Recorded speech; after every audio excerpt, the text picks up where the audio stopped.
Hey up, it's Steve from the Old Yorkshire Geek, and welcome to my midweek news roundup at the new time of 9 p.m. UK time, 1 p.m. Pacific, whatever time, 4 p.m. Eastern, 6 a.m. tomorrow, because you're in the future in Australia. This is the new time. I think all my live streams will be around about this time now, anyway. Keep them all at the same time. Keep it consistent, right? So anyway, so we've got some news stories to look at in this midweek show. But before we start, don't forget, like and subscribe, share the videos, drop a comment, hit the notification bell if you're subscribed already. We're also live. We're live on YouTube. Just double check, make sure we are. Yes, we're live on YouTube. There I am, shaking my head. We're also live on Rumble. Give that a refresh. And yes, we're live on Rumble. Two watching now on Rumble. Hello, people on Rumble. And we should also be live on Twitch. Yes, we're live on Twitch. So there we go. I haven't tried Kick yet. That's a big thing, isn't it?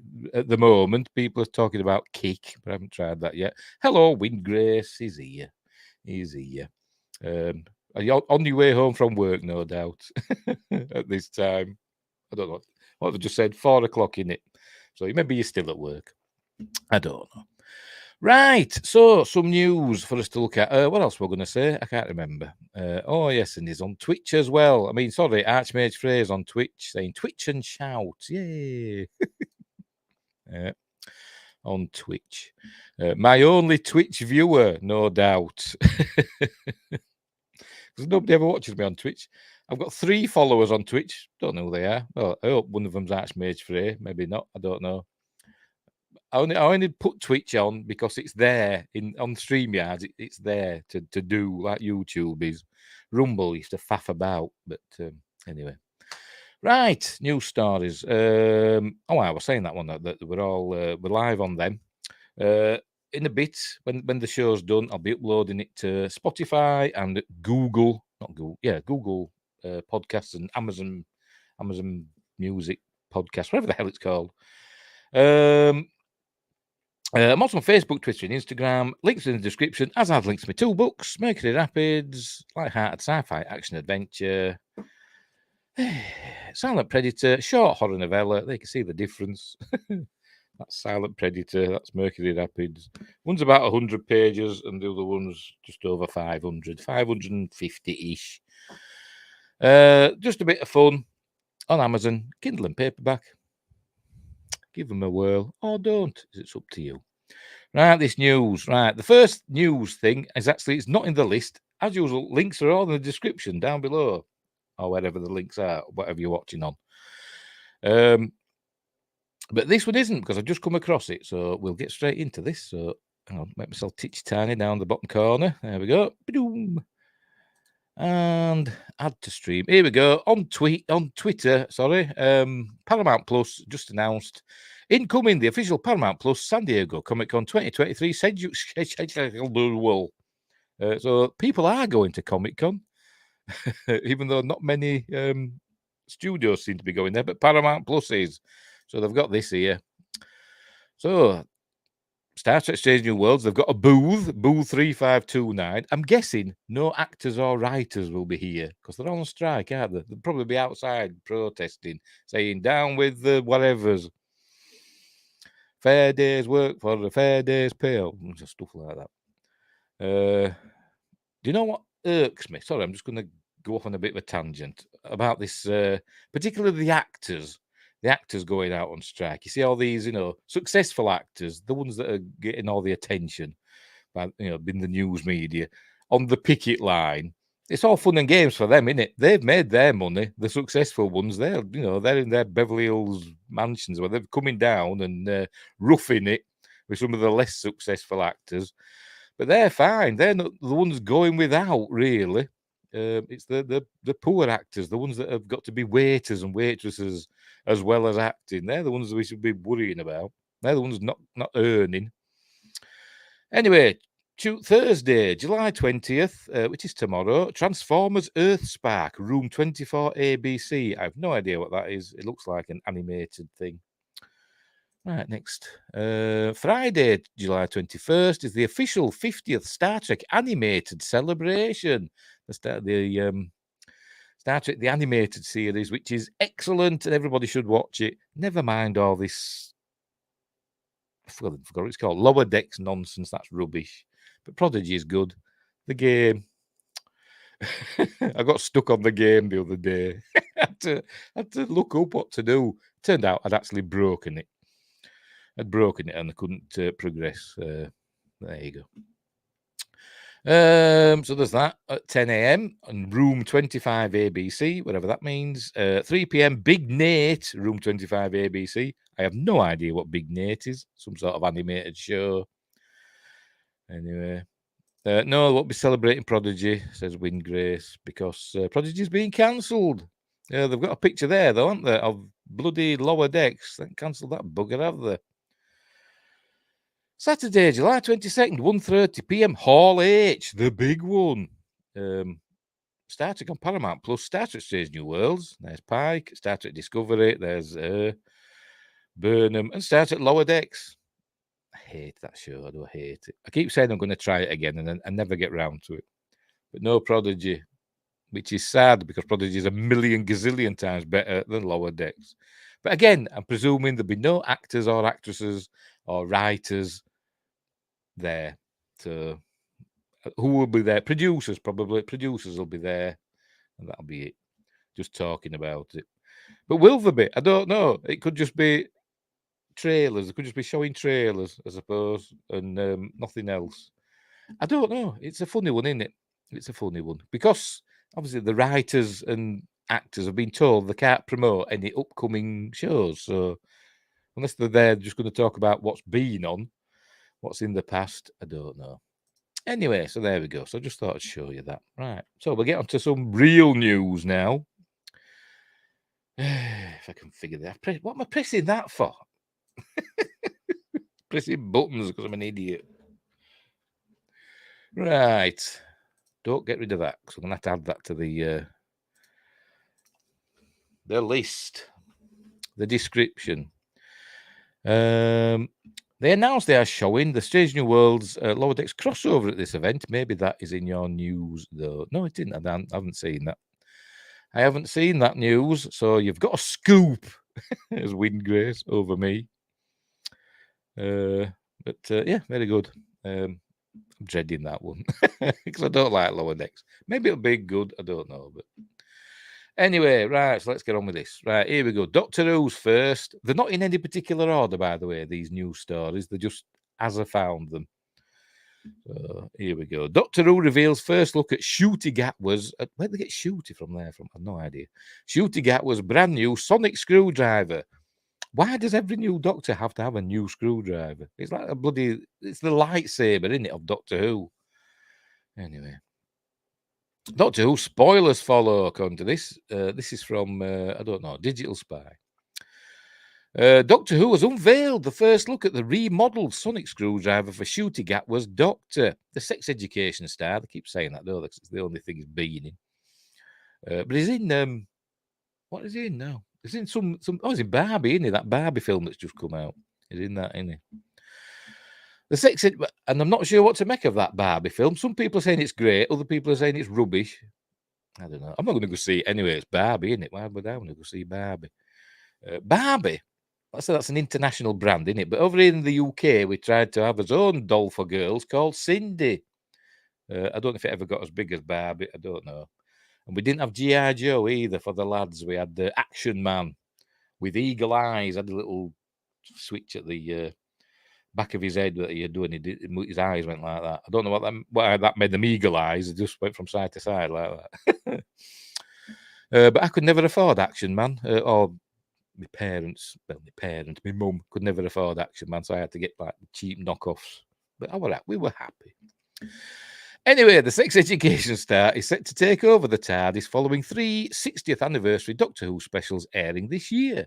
But it isn't just the Time Lord getting a makeover. The BBC has unveiled both a promo shot and a teaser displaying a glossy silver shade for the device, along with some gold trim. Remember Jodie Whittaker's sonic screwdriver looked a little bit phallic, didn't it? But they're going away from that a little bit. The sonic energy glows blue in this revamped screwdriver, and there it is. That says the lightsabers, aren't they? Now, that's what they are. Looks like a spark plug. But in the classic Doctor Who, the John Pertwee, Tom Baker, Peter Davison era, did they change sonic screwdrivers over the years? It wasn't a big thing, was it? He just had his sonic screwdriver and never even noticed if the design of it changed over the years. But anyway, it does now. Here's your first look at the 14th Doctor's sonic screwdriver. And there we go. I thought David Tennant was the 14th Doctor and Ncuti's the 15th, isn't he? Yeah, I'm sure they've said that. So is that David Tennant's sonic screwdriver then? Wonder if somebody's pointing that out in the comments. Because they kept saying, didn't they, that David Tennant's going to be the 14th Doctor and not the 10th Doctor again, even though he's exactly the same character, Alonzi and all that. Looks like a spark plug that someone shoved a pen into the top and split it. Well, it is the BBC. Yes, David is 14. Yes, well, the 14th Doctor is not 14 years old. Unlike Spock, he was like a 14-year-old in that last episode, wasn't he, of Strange New Worlds, which was still fun. Anyway, where were we? The Doctor's favourite tool has helped him out of many a jam, whether the Time Lord pretends it's a weapon to scare off enemies or can even unlock a door during a corridor chase. Patrick Troughton's second Doctor was the first incarnation to use the sonic screwdriver on screen, with the device eventually becoming one of the most recognisable aspects of the series. Whenever the various versions of the Doctor actually get together for multi-Doctor stories, they can coordinate their sonics for an energy blast capable of repelling even a Dalek. Showrunner Russell T Davies has unveiled this makeover for the device ahead of the show, celebrating its 60th anniversary later in the year. And I've got a bit of video here. Will it play if I press it? Let's have a look. What are you doing? Oh, there we go.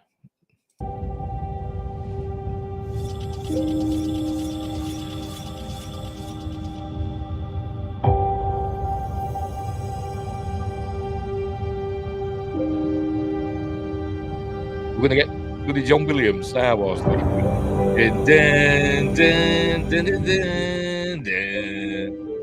There is an awakening.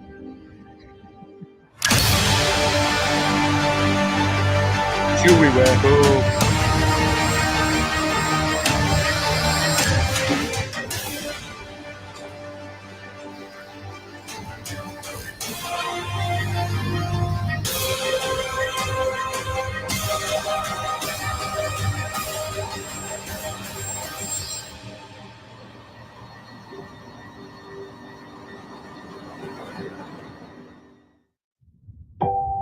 God, how do I stop it?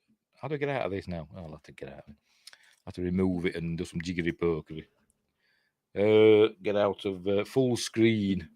Oh yes, it opened a new window. I'll move that back over there. I think. No, I'm on the wrong thing. Where are we? There we go. Let's go back to that one. Go back to full screen again. Oh, crikey. There we go. Professional, right. Back to Ingrace. Gary 7 was the first to have a sonic screwdriver. Lol. Did they have something like that? I can't actually remember that episode. I do remember the episode of Star Trek, with Gary 7 in. I've even forgot what it's bloody called. Assignment Earth. That's it, yeah. But I can't remember, if he had the device. I mean, that was a thing. Yeah. Okay, right. Yeah, but that little trailer for the sonic screwdriver was very Force Awakens, wasn't it? But it said 14th Doctor, so this is obviously not Ncuti Gatwa's sonic screwdriver. It's going to be David Tennant's sonic screwdriver, isn't it? Because he's the 14th Doctor. So what will Ncuti Gatwa's sonic screwdriver look like? Will it have, African stylings? I wouldn't be surprised. Right, so let's move on. Oh, hang on, we're done. Oh, no, we haven't done yet. Sorry. David Tennant and Catherine Tate will reunite for a trio of special episodes where they will be opposed by a mysterious villain, played by Neil Patrick Harris, the cosmic toy maker or whatever he's called, from way back in the days, long before my time. I say I'd never heard of the character, long before my time.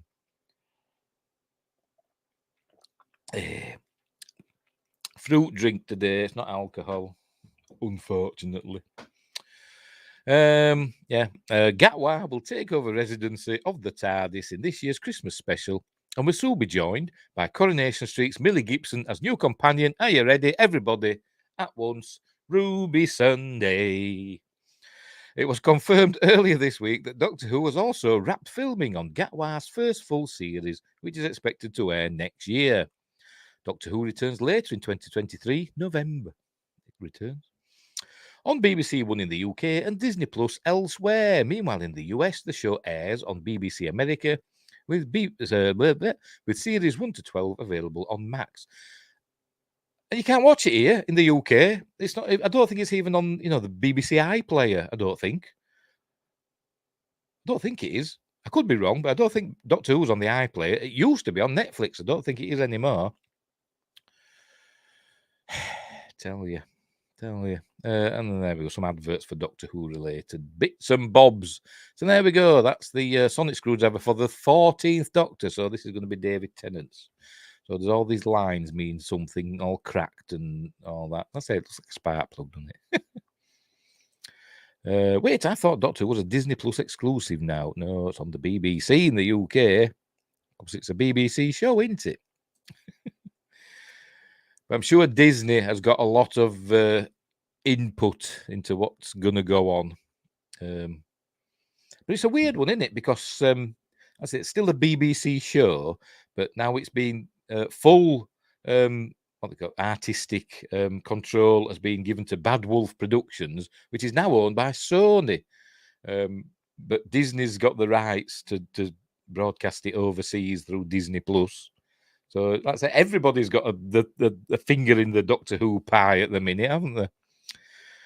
Anyway, right, so let's move on. Let's see what's next in this exciting news.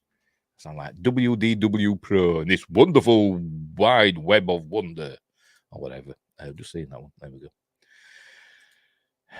Nah, Star Trek. Star Trek one. Hang on. It's a nothing burger, is this one, but I thought I'd include it because it's Strange New Worlds, and I like Strange New Worlds, so there. Bleh.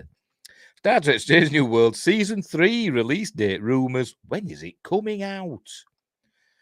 With the series already renewed for a third season, many fans are looking forward to Star Trek Strange New Worlds Season 3's release date announcement. Strange New Worlds takes place 10 years-ish prior to Star Trek, the original series, but it's in a different universe. We know that, don't we, Wingrace? And features Christopher Pike's adventures across space and time. Sounds like Doctor Who, doesn't it?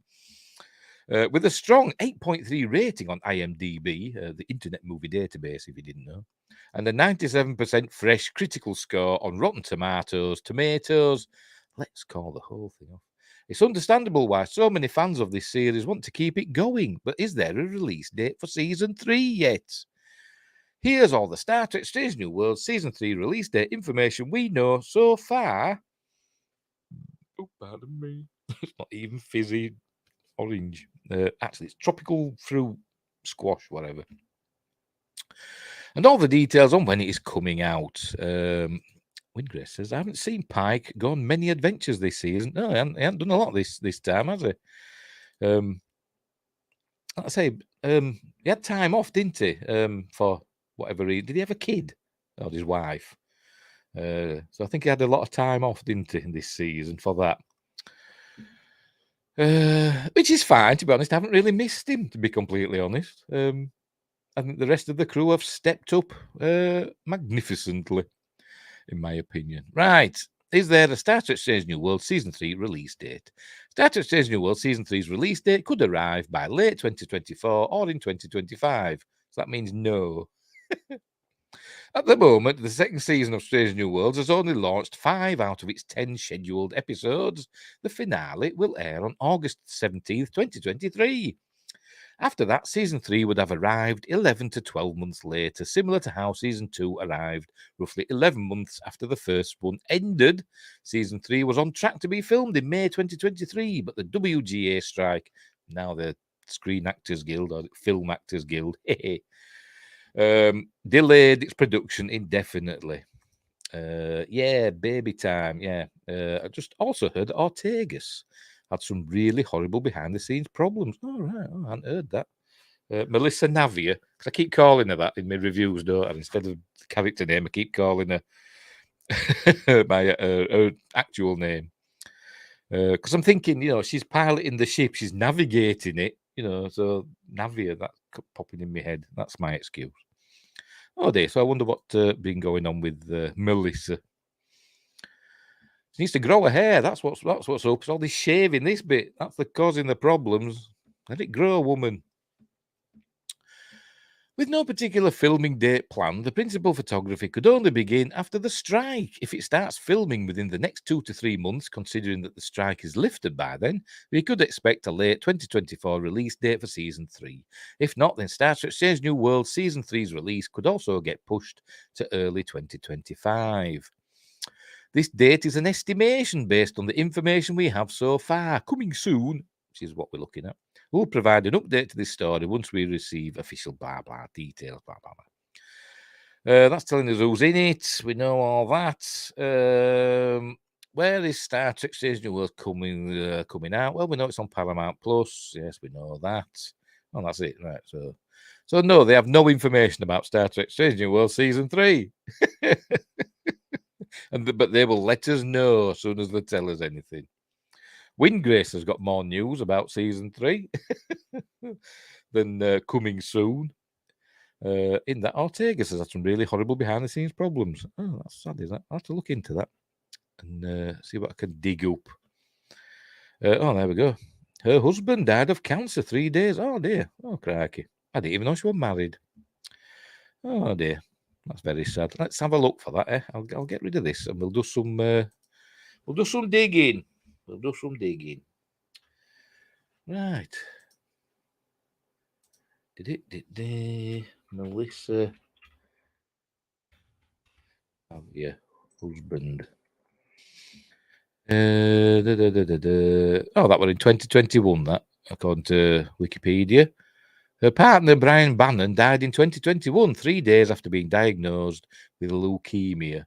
All right. So when was season 2 filmed? 2023. Was it last year? So it wasn't exactly then, was it? But I suppose it was still affecting her because it's not long after, is it? So yeah. Oh dear. Did you scroll down? Is Melissa Navia lesbian? Obviously not. She's got a husband. Melissa Navia dating history, for God's sake. Anyway, so let's have a look at this. We're on Wikipedia. Where are we? Oh, that's all it says. There we go. Just bear with me. Right, let's get this article. This is from 24th of May last year, so it's not new, but we're going to have a look anyway. Yeah, it wasn't recent, but I just heard it, yes. But we're going to have a look anyway. Actress Melissa Navia says it's thanks to her Irish partner that she's taking the helm in the new Star Trek show. The Colombian-American actress, I'm not going to say actor when it's a woman, plays helmsman Erica Ortegas. It's wondering it's a helms person, isn't it? In Strange New Worlds, with the character of Christopher Pike, the predecessor to James T. Kirk, in the captain's chair. But Navia also has a special connection to County Donegal. I presume this is an Irish website we're looking at. Probably is. I don't know. Her partner, Brian Bannon, can't get more Irish name than that, can you, to be honest? Apart from like Brian O'Shaughnessy or something like that, who is from Ballyshannon, passed away late last year after being diagnosed with leukemia just 3 days earlier. That's very sad. That's very, very sad. mean, I know what cancer can do. You know, it's terrible. My mum died, 4 years ago. She was diagnosed with cancer, and within 3 weeks, she'd gone. So it's a terrible thing. Terrible thing. Melissa told Moncrief, is that how you pronounce that? I don't know. It's because of Brian that she got this part. Brian is 100% the reason that I booked Star Trek. He's the example of the kind of person and partner that a working actor like myself, a struggling actor at times, needs in their life. He absolutely believed always that the right role would come along. Oh, there he is with Melissa. Slightly shaved, but, fine. At Christmas... she says she got to spend time with his family and friends here in Ireland. I had the wonderful opportunity to actually go to Ballyshannon for Brian's birthday, what would have been his 50th birthday on February 25th. The show, they were able to make space in our crazy schedule for season 2 for me to go to Ireland for Brian's birthday and to be with his family and friends. I ended up flying into Dublin on the morning of February 25th as the sun was rising. I had to laugh. Brian makes me laugh still all the time. He had told me that he didn't want to spend his 50th birthday with anybody but me. Oh, it's very nice, isn't it? I was laughing because I wanted to throw him a big party, and technically we did spend it, just him and me. Brian was just my world, and Ireland has an incredibly special place in my heart, and I can't wait to go back. And there she is, flying the ship with the La'an in the, I presume that's the navigator's chair, I suppose. Is this the episode where they had the other badges on, obviously? On the new show, she says it goes back to Star Trek's roots. It's an adventure. Blah blah. Talking about the thing, but there we go. So it was a husband that inspired her to go for Star Trek. So bless him. And then she's gone up in my estimation a little bit as because of she's plodded on with her life as we all do, as we all have to do. But anyway. So I'll add that link in the description as well later. Right. So let's move on. Right. This is more news that you may know about. You probably do know about. Babylon 5 gets Blu-ray. Oh, I can't speak. I'm not even drinking alcohol. Gets Blu-ray release. Oh, Christ. To celebrate 30th anniversary ahead of animated movie. This will be the first Blu-ray release. God, say that 3 times fast for the cult sci-fi show. And there's from season 1 there we've got Lieutenant Commander, wasn't she in season 1? Susan Ivanover, Commander Jeffrey Sinclair, and Security Chief Michael Garibaldi, and only one of those left. Right, just in time for its 30th anniversary, the cult 90s sci-fi series Babylon 5 is headed for Blu-ray. Babylon 5, the complete series containing every episode of J. Michael Straczynski's space opera magnum opus, will be released this December. Will it have... we'll find out, maybe it'll say, but will it have the movies as well, like In the Beginning and River of Souls, what were the others? Third Space, Call to Arms, and... Legend of the Rangers, will it have those as well? I doubt it.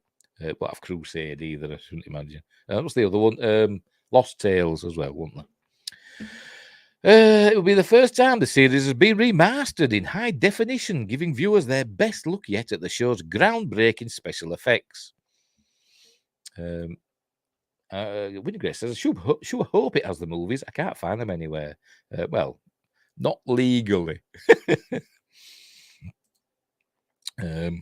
Yeah. I've got have I? I can't actually remember. I'm sure I've got In the Beginning and I think Third Space. I think I've still got them on VHS. I think they're on VHS. I haven't got them on DVD.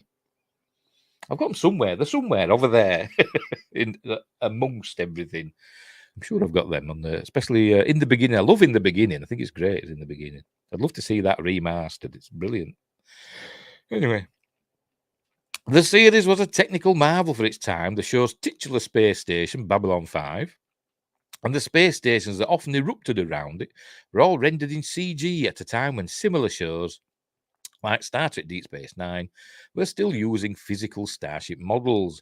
Babylon 5, the complete series, oh, here we go, will include not only all 110 episodes, hang on, of the series, which ran from 1994 to 1998, but the 1993 feature-length pilot, Babylon 5, The Gathering, that kicked off the series. It will retail for $99.99 US. It'll be roughly the same in the UK, imagine. And can be pre-ordered now for the release on December 5th, 2023. All right, so it's just the series, not the movies by the looks of it. Apart from the pilot, where Delenn looked horrible. They give her a big, massive chin, didn't they? And obviously they softened her up for the actual series, didn't they? But she looked terrible in the pilot, did Delenn. Anyway, what is Babylon 5? Do we want to know? Do you want to know? Everybody knows what Babylon 5 is, don't they? Well. Babylon 5 was created by prolific TV writer Straczynski, J. Michael Straczynski, Joe to his friends. The real Ghostbusters, Captain Power, and Soldiers of the Future, and the 80s version of The Twilight Zone.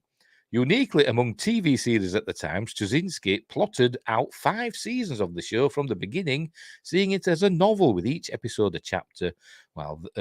While this model of TV writing is common today, in the 90s it was revolutionary, especially for a syndicated show, which were traditionally structured to be more episodic, featuring an ensemble cast of sci-fi veterans like Bruce Boxleitner, Bill Mumy, Andreas Katsulas, and Patricia Tallman.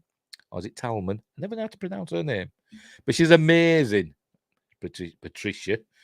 Because I didn't realise until quite recently, until I started following her on Instagram or Twitter, I can't remember, maybe both, or Facebook, that she was a stunt person as well. She was like a body double and stunt person, as well as a great actress. Tell you, she's amazing. The series began in the year 2257 and centered around Babylon 5, a space station said to be the galaxy's last best hope for peace. There, humans live amidst a number of alien races, while sinister powers plan to plunge the galaxy into war. Never a huge hit, the show amassed a devoted cult audience for its complex characters and exploration of mature themes. It was also one of the first TV series whose creators used the then novel internet to interact with the show's fans.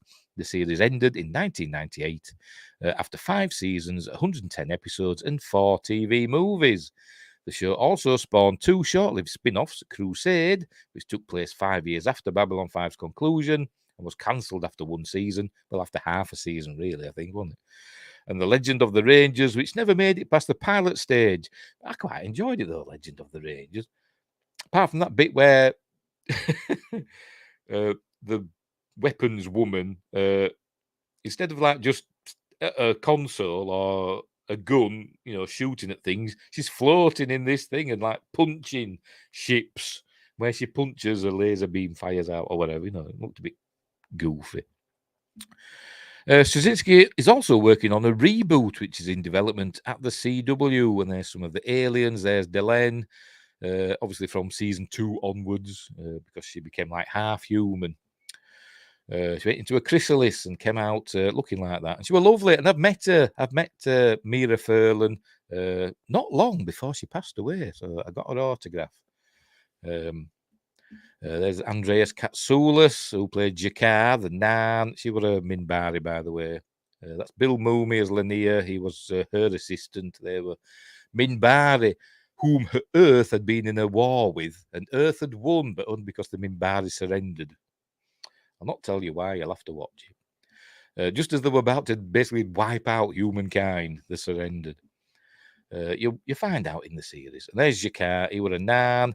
The Nan started out as baddies in like season 1, and then kind of became the goodies. And here's Peter Jurassic as Lando Malari. Why am I remembering these names? You know what I'm like with names, but they're coming to me. I'll keep going. The Centauri ambassador on Babylon 5. And there's Veer, played by... See, I've jinxed myself. No, can't remember his name. But he's passed away as well. His assistant. And they both became emperor of the Centauri Republic. what we're going to say. They started out kind of as goodies and then became baddies as it went on, but not all of them. Linear was always a goodie. And then in the background, there's Kosh, the Vorlon ambassador, a mysterious, enigmatic species who were like a million years ahead of us. Anyway, Stephen First, that's the fella. Stephen First, thank you. J1701D. Anyway, we're on. Winnie Grace says, "Look, it not many of those cast members left. No, there ain't. No, there ain't. Well, in this image here, it's not too bad. Just Mira and no, that's his three, isn't there? Stephen First has passed away. Mira Furlan's passed away, and Andreas Katsoulis has passed away. I don't know who did the voice for Kosh. I can't remember. I don't know if he's still with us, but Peter Jurassic's still with us, and Bill Moom is still with us. And Bill Mooney does a lot of things. I see his name pop up on stuff like Ancient Aliens. So is he into that sort of thing? I think it's Ancient Aliens. I see his name, in the special thanks part, in the credits. Anyway. Is this Stephen First in the final season of Sliders? I never really got into Sliders. I saw the odd episode, but it was fine. I know roughly what it was about. I remember the Dino Slide episode that they brought out not long after Jurassic Park came about, but it wasn't that good, was it? I remember the Crow Mags. Anyway, Ardright Chamberlain played Kosh. All right, okie dokie. Yeah, that rings a bell actually. Yeah, should remember with a name like that, shouldn't I? Is Ardright Chamberlain still with us? I'll not look it up. Right, sounds like somebody from the Edwardian era, doesn't it? Anyway, where were we? The newly announced Blu-ray release isn't this. God, how did I get that out? Isn't the only good news for Babylon 5 fans these days. Babylon 5: The Road Home, an all-new Straczynski-penned CG animated feature reuniting Babylon 5's characters and surviving cast members, is set to be released on Blu-ray, 4K, and video on demand on August 15th. The trailer for the feature depicts Babylon 5 Station Commander John Sheridan, Box Lightner, becoming unstuck in time, encountering old friends and foes as he explores the past and future and alternate realities. And there we go, telling us again that's available from December 5th. Peter Jurassic was the villain of Peter Jurassic of Sliders season 5. As I said, I saw the odd episode of Sliders, but I didn't really get into it. Anyway, do you think that's his real name, Jurassic? I mean, it could be, I don't know, but it doesn't sound like it, does it? Right, let's move on. So I'm looking forward to that. The cartoon thing. I've got my reservations about it, but I'm still looking forward to it. But I don't know if I'll be getting the Blu-ray set. I can't. 100 quid. It'll be round about that over here. It's a lot. They could have thrown in the TV movies, couldn't they? Maybe they do. Maybe they will. I don't know. But we will see. Anyway, right. So let's move on. We're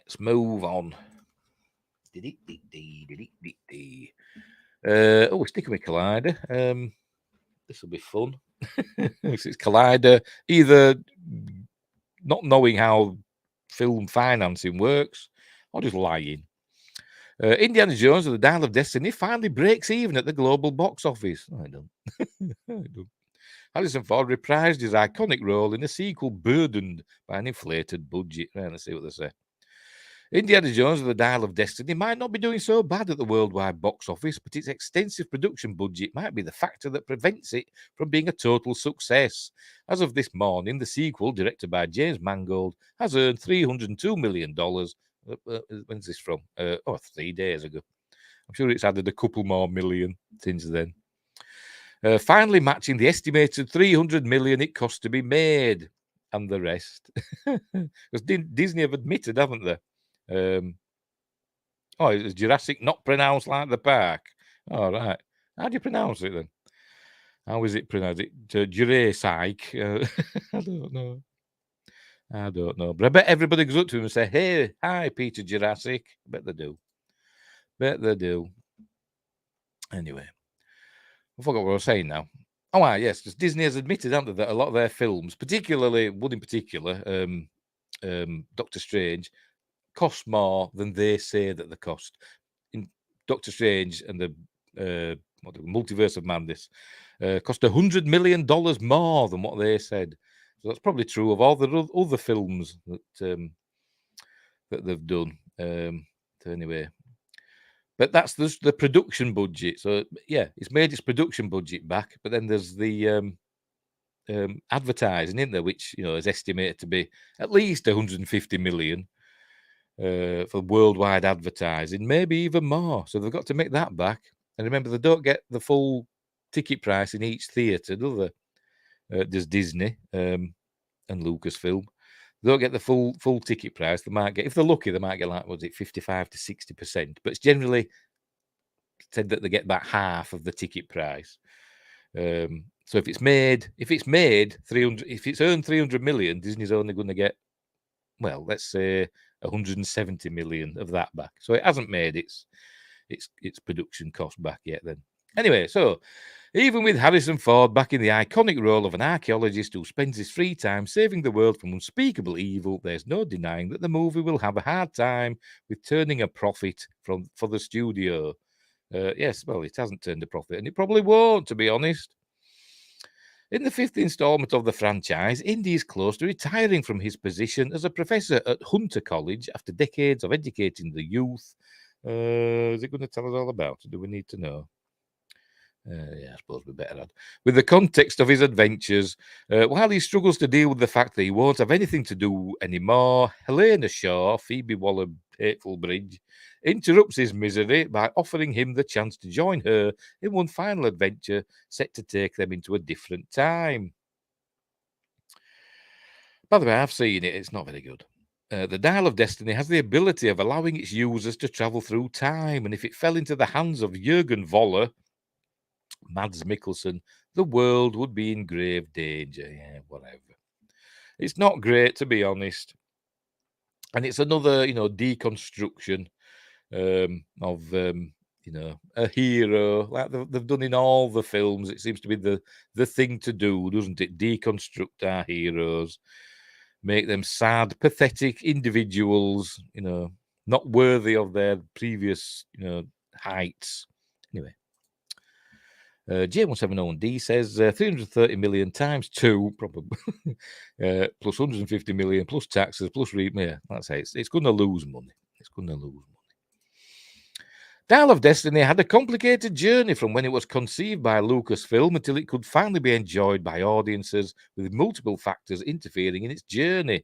When the project began to gain traction after finding itself stuck in its writing process, the pandemic disrupted the entire industry, and the budget for the sequel was incremented due to the health measures the crew had to implement while working on the movie. At one point, Steven Spielberg was set to helm the film until scheduling issues led the studio to hiring James Mangold to direct Indy's final adventure. Maybe he just didn't want to work with Kathleen Kennedy. That's what I'd, he wouldn't want Kathleen Kennedy being his boss, basically. That's how I read it. Anyway, I want to see a movie where they had a happy life and grew old to enjoy it. Yeah. Kind of like the end of Crystal Skull. Kind of what happened there, isn't it? Which wasn't a great film, but at least it had a happy ending. Anyway, given how it's very unlikely for Indiana Jones: The Dial of Destiny to become profitable, it won't. The studio might have to think twice before moving forward with their next film. I mean, how many films has Lucasfilm made that have been profitable? I know the Star Wars films technically being profitable, but apart from Solo, I mean, look how much they spent on that. They basically reshot the entire film, didn't they? And that probably cost upwards of 300 million and didn't make it back. Oh, I saw they're just saying here. I should read it before I up my fat gob, shouldn't I? After the financial disappointment of Solo: A Star Wars Story and the negative critical reception obtained by The Rise of Palpatine and, The Last Jedi, really. I mean, The Rise of Palpatine were a comedy. It's hilarious. It's that bad. It's quite entertaining, to be completely honest. Lucasfilm is not in the position it was back when it was launching consecutive hits every year. 3 new Star Wars movies were announced earlier this year, and while Disney has planted release dates for them on its calendar, there's no way of knowing which project will come out first. I think the only one of those that's likely to happen is the Dave Filoni one, because it's connected to what's on Disney Plus at the moment. The Rey one, I don't think it's going to happen. I think they just wheeled her out at Star Wars Celebration just to drum up, a bit of excitement. And the James Mangold one that's set, was it 25,000 years in the past? I don't think that one will happen because of Dial of Destiny's bad box office. I don't care. Look at her face. Oh, that's it. Right, there we go. But yeah. I liked Force Awakens, though. That's the thing. I enjoyed it. Not all of it. The bits in it that were really annoying. But as on the whole, I enjoyed the film because it was a good setup film for the rest of the sequel trilogy. But then it just got all thrown in the bin, didn't it? And it just went stupid and it went downhill. And Rogue One is my favourite Star Wars film. So I can't say that they've all been garbage because I don't think they have. And I say Rogue One is my favourite Star Wars film because it's a war film, even more so than, proper Star Wars. Anyway, so there we go. Dial of Destiny breaks even. No, it doesn't. No, it doesn't. It doesn't. Not even close. Not even close. Oh, pressed F11 on the wrong screen. There we go. What's this one? Oh, sticking with Star Wars. But Winggrace says, I've never finished the sequel trilogy. Oh, did you see Last Jedi? I'm not surprised, that happened when they made my good friend Simon saw Last Jedi and hated it so much he never even watched it. He refuses to watch Rise of Palpatine. And I've told him it's funny. It's worth watching just for the comedy. Because it is that bad. It's entertaining. In my opinion. But it is a terrible film. Winger says, I watched the first two, figured I would leave the conclusion in my own mind. Yeah, he should. And what's it? Broom Boy doesn't even appear in Rise of Palpatine. Right, sticking with Star Wars. This fan-made Star Wars Mandalorian game is too good not to be real, says The Loadout. But before we continue, it's an interesting question. Has Disney paid back the $4 billion it paid for Lucasfilm when you realise how expensive the sequels were? Solo failing and the $1 billion wasted on the hotel. Rest is merch sales. Yeah. I think I've said it before that it's close. I don't. If they may have just made it back, but it's going to be tight, isn't it, on those finances, considering what. The share of because what was it? Force Awakens made $2 billion. Last Jedi made 1.4 billion, something like that. Rise of Palpatine made another $1 billion. I think Rogue One made $1 billion, didn't it? So that's what I forgot. I've lost count already. 2, 3.5, 4.5. So that's $5.5 billion. But remember, they don't get all of that money, do they? They get about half of that. So call it 2.5 billion ish for those films. Solo, that pinky there, you can't see that pinky lost money. So Solo lost them money. I said they lost a lot of money on the hotel. I said that was expected to be over $1 billion. Have they lost money on the Star Wars land, whatever the hell it's called, in California and Florida? Because that cost a lot, didn't it? So yeah, and I don't think the merch sales are what they used to be, have they? They're not. Star Wars toys used to be everywhere, didn't they? Everybody wanted Star Wars toys, and now they don't want them. They're appearing in discount bins and stuff, aren't they? Quite regularly. Anyway, Winggrace says it's also hard to quantify how many people Disney Plus has brought into their service simply because Star Wars exists on it. Yeah, but they keep saying Disney Plus is losing money. It's losing this quarter. It's lost $800 million. It's lost that nearly, about $4 billion this year as Disney Plus. Yeah, it's terrible. They must have lost money on Willow, that TV series Willow, because they've taken it off and they're not making anything from that now, have they? So they obviously lost money. That probably cost at least 100 million to make that. They'll have lost money on that. I said they'll have lost money on Indiana Jones. What else have they done? I think that's about it, isn't it? Probably the only things they've made money on, all I can think of that's been popular were the Battlefront games. They probably did quite well, and the Star Wars Jedi, Survivor, and the new one, Fallen Order and Survivor. I bet they made money because gaming always makes money, doesn't it? After TLJ says J170D, I've never watched Rise of Palpatine either. I say just watch it for the fun of it. You'll be gnashing your teeth at the ludicrousness of it, the dagger and other stuff, and you're thinking, how they get to this planet, the planet called Exegol, and to get to it, you've got to fly through this narrow corridor, but then it shows the corridor. You think, why do they fly around it? There's like the immenseness of space. I don't know. It's silly. 300 million plus on Indy 5, yeah, and at least. And oh man, I remember the Star Wars hunt back before Force Awakens came out. It was insane. Everyone wanted a Captain Phasma toy. Yeah. I've got stuff from like Force Awakens and all that, and I liked Force Awakens, but then after Last Jedi, Star Wars, the wind got knocked out of Star Wars' sails, didn't it? A lot. Anyway, back to this game. We need a Star Wars Mandalorian game for Xbox, PC, and PS5 yesterday after seeing this fan-made mock-up of an open-world RPG based on the Mandalorian series. And I presume that's a still from the game or whatever, I don't know. Right, despite month after month of light rumours that a Star Wars Mandalorian game is in the works somewhere in the world, we're all still sitting here. You're not sat there, you're sitting here. You're professional, mate. We're all still sitting here, shuffling our sabak cards. You spelled that wrong as well. 2 C's, Kyle.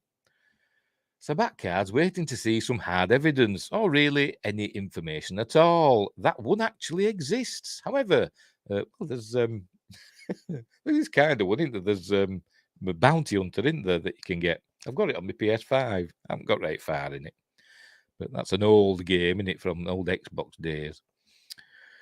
Where were we? I forgot where we were. However, that doesn't mean one wouldn't instantly become one of the most hotly anticipated upcoming Xbox games and upcoming PS5 games out there. In fact, this fan-made Mandalorian game concept is so good we can't believe it isn't real. We need to play it like yesterday. Commas there. In the wake of Ubisoft's still on the cards. Star Wars game reveal. We really can't wait for the Star Wars Outlaws release date to arrive too. EA Dice's UI technical artist and EU mental health lead, Gavin Marshall, who goes by Gav Makes Games on Twitter, has thrown together a series of mock-up screenshots of a fan-made Mandalorian game that we desperately wish was real. So it's not a game then, it's just make up. They've like done some AI pictures, have they? Subtitled Way of the Warrior, Marshall has mocked up a main menu for the game, a gear inventory screen, an example of what a photo model UI would look like, user interface in the UI, I think, and even an in-game screenshot of a player discovering a new location. As you can see for yourself down below, everything about these made-up Mandalorian game screens is perfect. They're packed with all the details you'd expect to see for one of the best open-world games out there or one of the best RPG games out there, and it's proof that the world needs this game. Whew, cracky. Easy money, says Wingrace. Mando in Red Dead Redemption style and Star Trek in Mass Effect style. Well, yeah. Easy money. Easy money. And it wouldn't be that hard, would it? If they give the license to whoever does Red Dead Redemption, I forgot who it is now. 2K, not 2K. Anyway, whoever did Red Dead Redemption and Grand Theft Auto, give them the license and all the assets. Make a Star Wars game. It'd be amazing, wouldn't it? It'd be amazing. J1701777 D says, I've not seen Rise of Palpatine, but I believe coordinates are in a dagger. Yep. Not only taken from Goonies. Yes, I think I mentioned that in my Monday morning when we did the Goonies. But this idea was originally in Lee Brackett's script for Empire Strikes Back. What it? All right. Directions to Dagobah were in Anakin's lightsaber. All right. I didn't know that. That's very interesting. But why would there be in his lightsaber? I don't know. I was guessing that Obi-Wan guided him because he said, "You must go to Dagobah," and all that. And I presume he guided him there with the Force. And he goes on, Rise of Palpatine just cannibalized better movies and better writers' ideas. But that's what J.J. Abrams does. Yeah, J.J. Abrams. I got his name wrong then. Yeah, that's what he does. He hasn't got an original thought in his bloody joke face with his joke glasses and nose. All he needs is a mustache and a cigar and his Groucho Marx. Hate the man. And everybody says, "Oh, Mission Impossible 3 were great." No, it were fine, but it wasn't great. Anyway, whatever. I forgot where I was now. One of the most detail-rich images is the character menu screen mock-up. This shows off some potential equipable Mandalorian helmets, with Kylo Ren's mask and a Stormtrooper helmet making a cameo appearance, alongside icons representing armor, gloves, and greaves. This, not Jimmy Greaves. People in America have no idea what I'm talking about. This mock-up also shows off a menu bar at the top of the screen, showcasing everything you'd expect to see from a game like this. This. From settings to missions to a currency counter and an XP indicator. Sure, this isn't the most unique menu design we've ever seen, but that's what makes it so real. It's not fanciful and extravagant. It's simple and realistic, and there we go. And we make it bigger. Yep. There we go. Missions character, data log map settings. And there we go. Different designs of helmets. And then we've got Stormtrooper and Kylo Ren and other things. Cool. Very good. Meanwhile, her original script for Empire is on Wiki for people to read. Is it? Oh, I'll have to have a look at that. Yeah. Anyway. Next. On top of this, Marshall has also mocked up an in-game screenshot of the player discovering a new location, Zeronia. Here we see an image of the player standing in the street of a fantastic planet that feels ripped straight from a galaxy far, far away. Drinking game.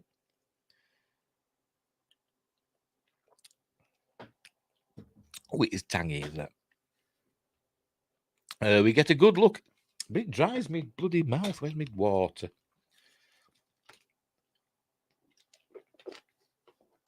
Better.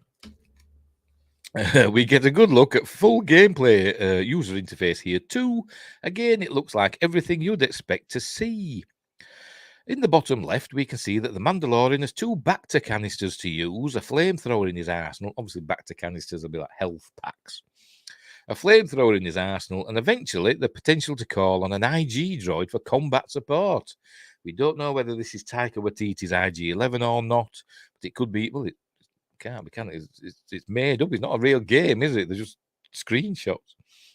But it could be, depending on the timeline this fictional game is set in. Either way, it's a fantastic showcase of what this game could look like. As you can see below, we can also see the Mandalorian has his IB-94 blaster pistol to hand, alongside his Amban sniper rifle, and some thermal detonators.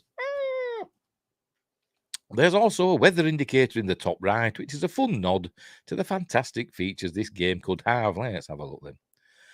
Right, so Dauntless meet with the caravan traders on Zeronia, and we get 70 XPs. And I presume that's they've covered it up with their logo, the weather, sun. Yeah, very nice. Look, floating things. Are they creatures or whatever? I don't know. He's got 87 shots left, and his thermal detonator, and that's his rifle. That's good at disintegrating Jawas. Yes, looks very good. Very nice. Very nice. And there's some people over there. I bet they're baddies. Bet they are. Yeah, give it to I could remember the name. Rockstar. Give it to Rockstar. They'd do a good version of it. In the later tweet, Marshall shared that he took advantage of Figma, Photoshop, Illustrator, Substance, Blender, Unreal Engine, and even Midjourney. There we go. To throw these mock-up Mandalorian game screens together, with Midjourney seemingly used to create some background assets. AI, with the death of us all. The talent on show is truly incredible. And for some reason, they know I've been looking at graphics cards. They know. Good job I haven't been doing anything dodgy on my computer, innit? Anyway, where were we? The talent on show is truly incredible, and the game itself looks astounding. We know we can't. By the way, I can't afford that. I'm not buying a graphics card at that price. We're just looking. We know we can't necessarily expect to see a Mandalorian game drop ahead of the Mandalorian Season 4 release date. And we're not sure we'll see one after that either. However, we would pay good money to play something that looks like this. Gamescom is right round the corner, though. Not to get anyone's hopes up, so who knows? Only time will tell if a Mandalorian game ever comes to light. At least this mock-up proves how excellent it would look if it did. While we wait for more, though, why not read up on the 7 characters we need KVS to cross paths with in Star Wars Outlaws here. Is that a game? I've never heard of the Star Wars Outlaws thing. Or how Respawn Entertainment gave Jedi Survivor the most eclectic mix of Star Wars music we've ever heard right here. If you're into your Mandalorians more. Oh, why Star Wars Outlaws is that open world game, isn't it? Is it?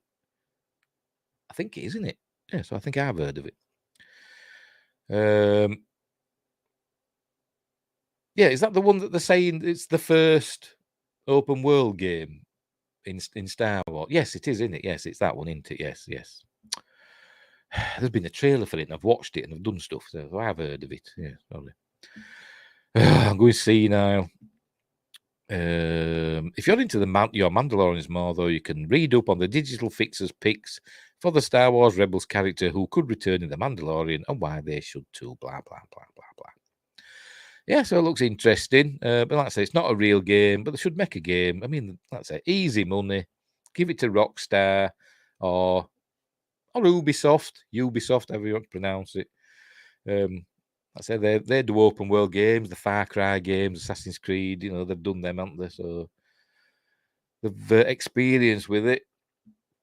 But yeah, that's very interesting. Right, let's move on. Let's move on. Enough of that. Speaking of graphics card, I got one for me. I got a second-hand one off eBay for my computer because I've got a computer and it's fine, but it's not got the best graphics card. I think it's only like 512 megabyte graphics card, and that's fine. It's not good for gaming, and it's quite slow for like rendering, videos and stuff. So I thought I'll get a new one. I thought, right, so I saw one on eBay, an 8 gigabyte graphics card.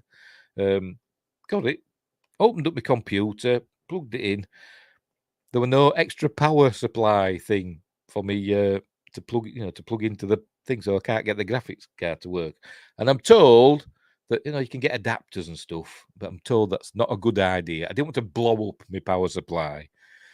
So that's what you get when you buy HP computers. You can't upgrade them.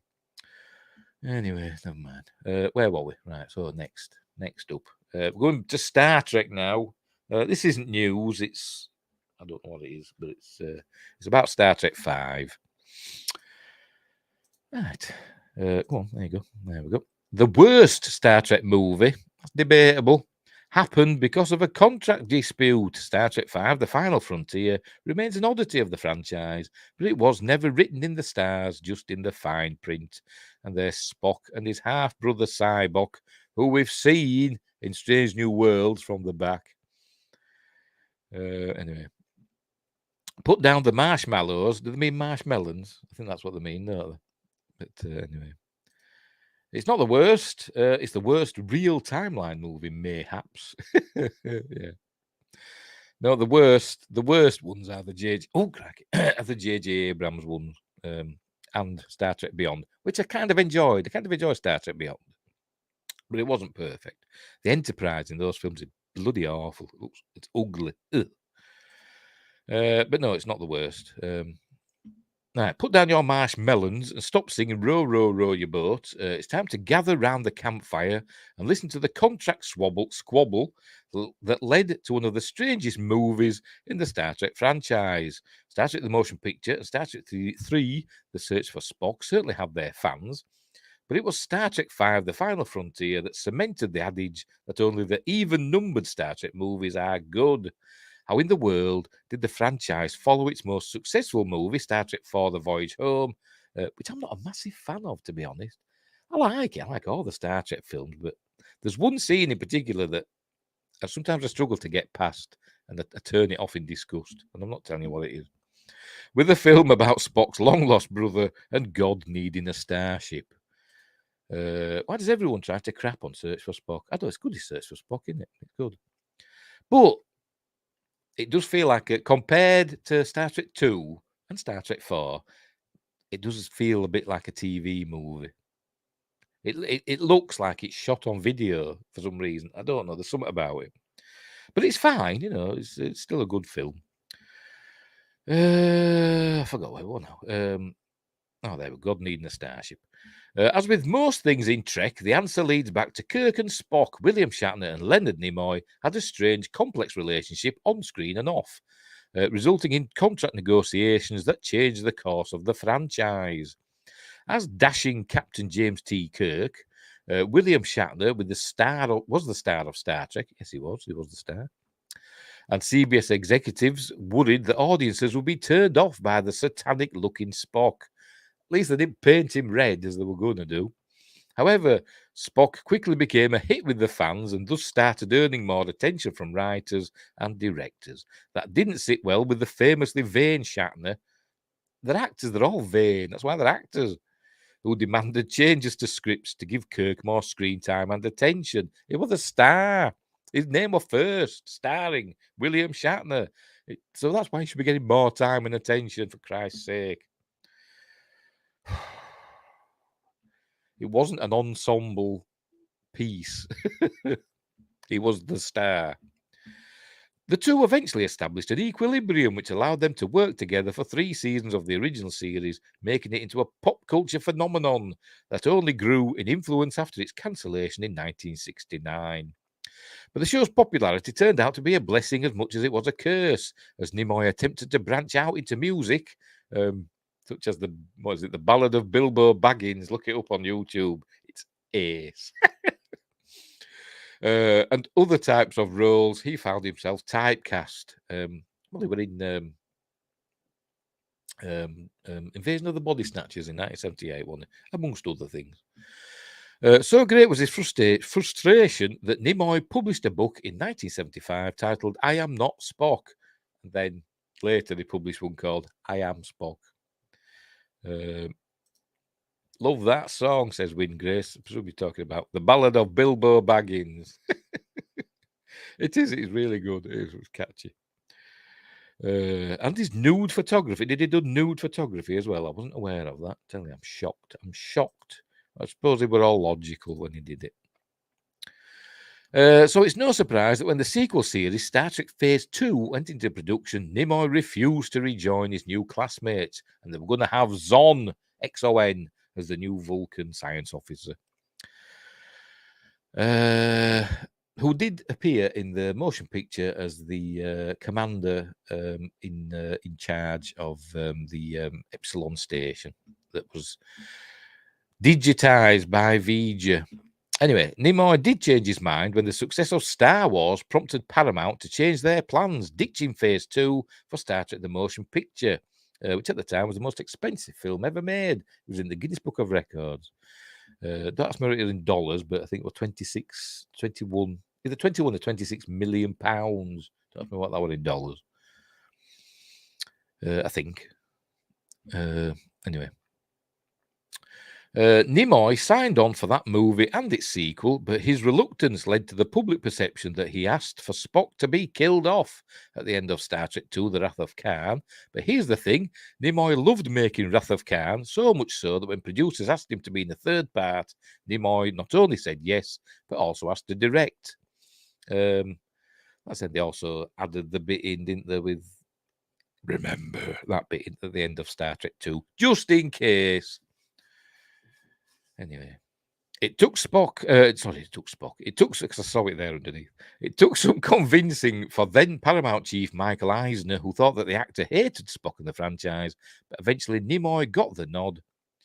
And things were going so well that Paramount signed Nimoy for the sequel, The Voyage Home, even before Search for Spock hit theatres.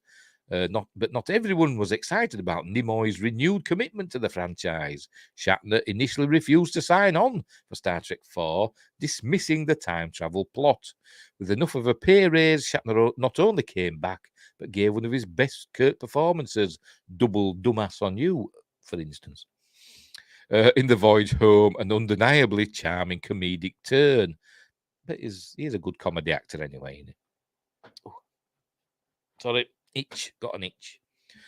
However, Shatner had his sights set on bigger things. Upon his return, Shatner invoked his favoured nations clause, a part of his and Nimoy's contracts that required equal treatment between the two stars. Usually, this clause meant that the duo received equal pay and screen time, but Shatner used it to demand he get to direct a movie just like Nimoy. Furthermore, Shatner got a great deal of say in the production of the film, choosing the concept, a space-bound critique of televangelists, and even participating in casting. Shatner initially hoped to get Sean Connery to play Spock's half-brother Sybok. Let me ease your pain. Yes, go climb a rock. Yes, that's from Star Trek V, isn't it? Yes. I see we're dressing informally, Captain. Or Jim, or whatever he said. Harv Bennett played the Admiral, didn't he?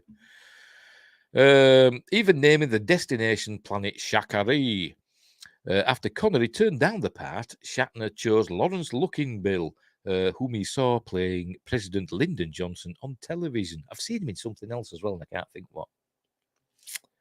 No, not coming to mind.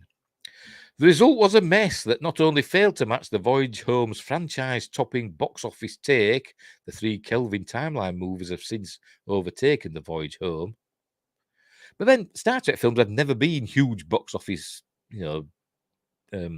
draws, have they? They were never record-breaking films, but they usually did okay.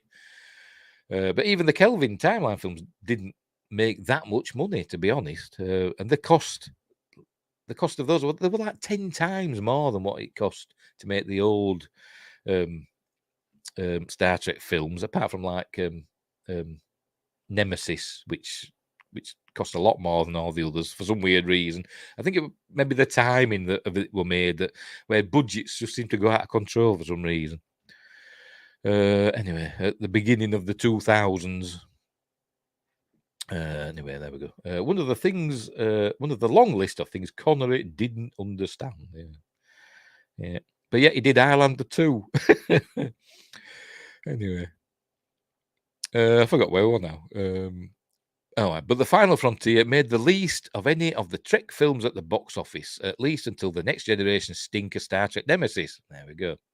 Which I like. I like Star Trek Nemesis. There's shitty bits in it, but still got the best space battle in Star Trek, in my opinion, as Nemesis. Anyway. Time has been slightly kinder to Star Trek V, to the point that a Sybok mention, that's how I'm going to pronounce it now, in Star Trek Strange New Worlds, and we saw the back of his head, recently generated genuine excitement, but the movie remains a bit of an embarrassment within the franchise. Really done. A necessary evil to keep Kirk and Spock aboard the USS Enterprise. Nothing wrong with Star Trek V. It's got one of my favourite scenes in all of Star Trek, the campfire scene and the row your boat and all that. And it's okay. There's nothing wrong with it. Yeah, it makes some mistakes. The Enterprise suddenly has 70 odd decks, numbered in the wrong order from the bottom up. And they get to the center of the galaxy in no time at all. But That's nitpicking, I suppose. Anyway, I just wish we saw the Dededex class ships, and yeah, they had new ones, didn't they? They had new warbirds, which were kind of reminiscent to the Dededex ships, but like a bit sleeker, weren't they? But yeah, I'd like to see a Dededex warbird. But anyway, we didn't. But yeah, I like Nemesis, and I like Star Trek 5 as well. I know, yes, they can't kill him because he's his brother. And even Kirk didn't know that, so we know he can keep a secret. He didn't even know. Kirk doesn't even know about Michael Burnham, does he? Right, let's move on to the next story. Right, the bloody ad blocker. Hey, pause on this site and refresh. What's this one? Oh, this is a topical one about the strike. And what I was on about earlier on. Right, hang on. Star Trek 5 had the best McCoy scene ever. I presume he's not meaning the campfire scene. He meaning where he had to save his dad, or he couldn't save his dad. Yeah, that were good. He's very watery eyed watching that, because they found a cure not long after. But he wanted him to die with his dignity, didn't he? Anyway, moving on. X-Files, but not really. The floating pencil.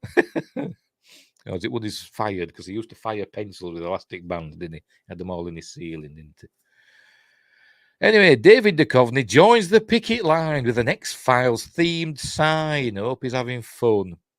The X-Files star, David Duchovny, was recently spotted on the picket line standing in solidarity with the Writers Guild of America. What's more, he had a picket sign inspired by his iconic sci-fi role. As per TV line, a striking Duchovny, as in on strike, not striking. Ooh, that man looks striking.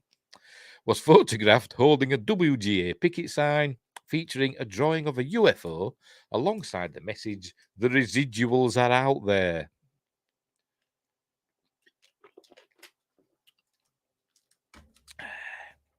This is a reference to the X-Files tagline, "The truth is out there." Oh, that's the I want to believe in it. Which often closes the show's iconic opening title sequence, but they did have, change it every now and again, didn't they? It is also a reference to the fact that the striking members of both the WGA and the Screen Film Actors Guild are seeking better streaming residuals in their negotiations with the Alliance of Motion Picture and Television Producers, AMPTP. And there's the picture. The residuals are out there. Hope you're having fun, David. Notably, Duchovny is striking on behalf of both the WGA and SAG-AFTRA. The actor is perhaps best known for playing FBI Special Agent Fox Mulder on The X-Files. However, he also wrote, co-wrote and directed a number of episodes of the beloved sci-fi series. Some of Duchovny's other credits include Twin Peaks, Aquarius, and Californication. Not mentioning Evolution, as we say here, which is a great film. Well, it's not great, but it's fun. The WGA went on strike on May the 2nd. Yes, Justice for Evolution. Yes, I'm going to pronounce it Evolution just for fun. Hello, DJ. Welcome to the show. Sorry, oh, Def Leppard then. Right, where were we? The WGA went on strike on May the 2nd after contract negotiations with the AMPTP broke down. SAG-AFTRA subsequently went on strike on July 14th after its own negotiations with the AMPTP met the same fate.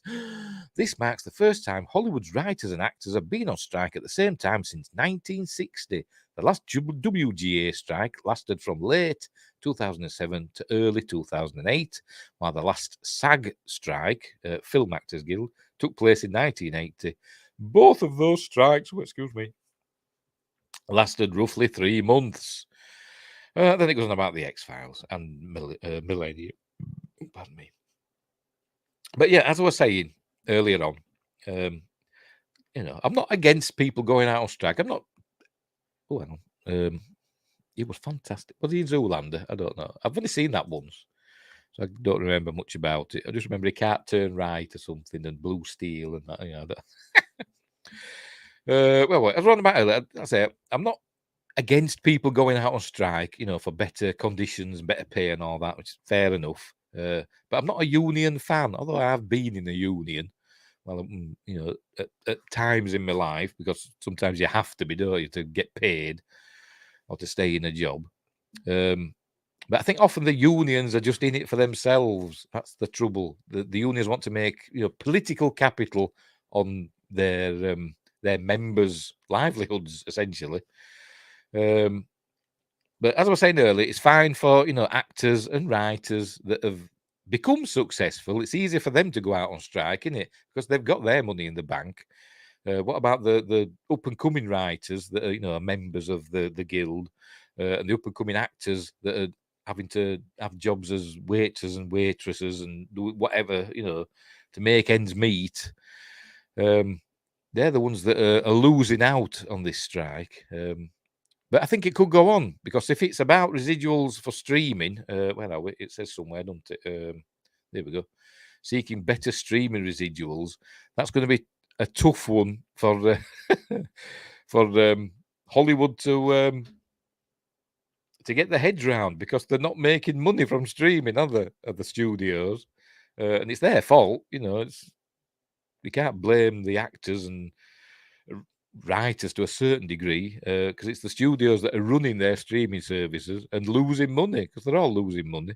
But anyway, I think it'll go on a bit. It'll go on until the we end up with starving writers and starving actors. Anyway, he played an aging hand model who kept his hand in a hyperbaric chamber. Oh, it sounds about right, doesn't it, for Zoolander? Hey, DJ says, funny stuff. Yeah, as I said, I've seen Zoolander once. I haven't seen Zoolander 2. I'm not a huge whoever played Zoolander's fan. I forgot his bloody name. I could name all those Babylon 5 actors, but I should know his name as well, because he was in Tropic Thunder, which I watched not long ago. And I love Dodgeball. Anyway. Hang on. I forgot to get rid of that. Where were we? Next up. This is a blast from the past. This one. Right. The Quatermass Experiment at 70. The show that invented modern TV. This is a very British still. Ben Stiller, that's the fella. Ben Stiller. Had a decent run around that time. Yeah, he did, yeah. Writer Nigel Neal's landmark sci-fi horror has influenced generations of writers. There's a still from it. At a time, on British TV, at least, when stuff like this was acted, it was live, like I am now, messing things up. And it was live. And said that it reached its peak with Quatermass and the Pit in 1958. But anyway, in the mid-20th century, the BBC aired a programme that blended science fiction and horror and changed the course of British broadcasting. Jeremy Dyson claimed that with it, its writer invented modern television. Mark Gatiss described him as a genuine seer. That programme was not Doctor Who, but the Quatermass Experiment, first broadcast 70 years ago this week. Written by Nigel Neal, one of the BBC's first two staff writers, it follows Professor Bernard Quatermass, or, if you're in America, Bernard Quatermass, of the British Experimental Rocket Group. That soon became just the British Rocket Group. After a launch goes awry, the rocket veering off course and crash landing with just one of the three crew members on board. In the weeks that followed, the programme drew increasingly substantial audiences, peaking at 5 million during the finale on 22nd of August, more than double 1953's average evening television audience. Remember, this is 1953, when not everybody in Britain had a television. And long before I were born. Anyway, honest. Fittingly, Neil staged the climax in which Quatermass confronts the alien life form mutated from his crew during a diegetic. How do you pronounce that? I don't even know what that word means. diegetic, I don't know, live broadcast in Westminster Abbey, which a year earlier had hosted the coronation of Queen Elizabeth II, then the most watched broadcast to date. At this point, the programme briefly fell off air, and the News of the World reported that timorous viewers, crikey, there's a lot of long words, aren't there? Timorous viewers leapt to the conclusion that the thing had got the BBC already. Most of the best TV came from before I was born. Well, same for me. Same for me. I was born in the middle of Star Trek's original series run, 1967. Anyway, today only the first 2 episodes survive. I've got them on DVD. I've got the set, the Quatermass BBC set, and like I said, the first Quatermass Experiment. It's the lost episodes, because they used to the recorded, weren't they, onto videotape, and then they used to record over them, didn't they? Unbelievable. Today, only the first 2 episodes survive. The remaining 4 have never been recovered, but 2 years after broadcast, Val Guest and Richard Landau adapted the series for Hammer Film Productions as the Quatermass Experiment, with an X, because it had an X certificate at the time. Hammer's first ever horror production, and it's a great film. It is a great film. All the Hammer Quatermass films are really good. Yeah, I think they are anyway. Quatermass 2, which we're going to talk about in a minute, which I think is the first example of a sequel having a number in it.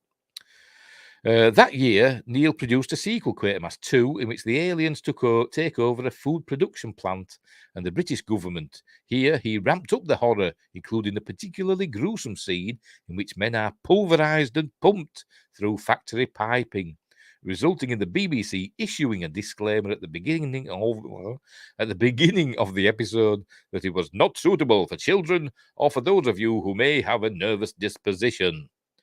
Live from Alexandra Palace.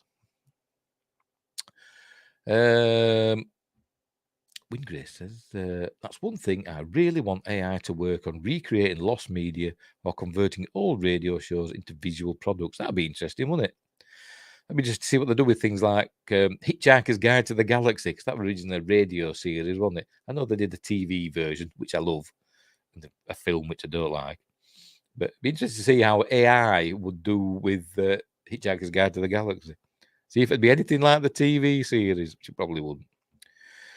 But yeah, they could do it with Doctor Who, couldn't they? Because there's lots of Doctor Who episodes from the 60s, William Hartnell and Patrick Troughton's Doctors, that are lost out there. And the BBC, they kind of try and recreate them, don't they? The animation, for the DVD releases and stuff.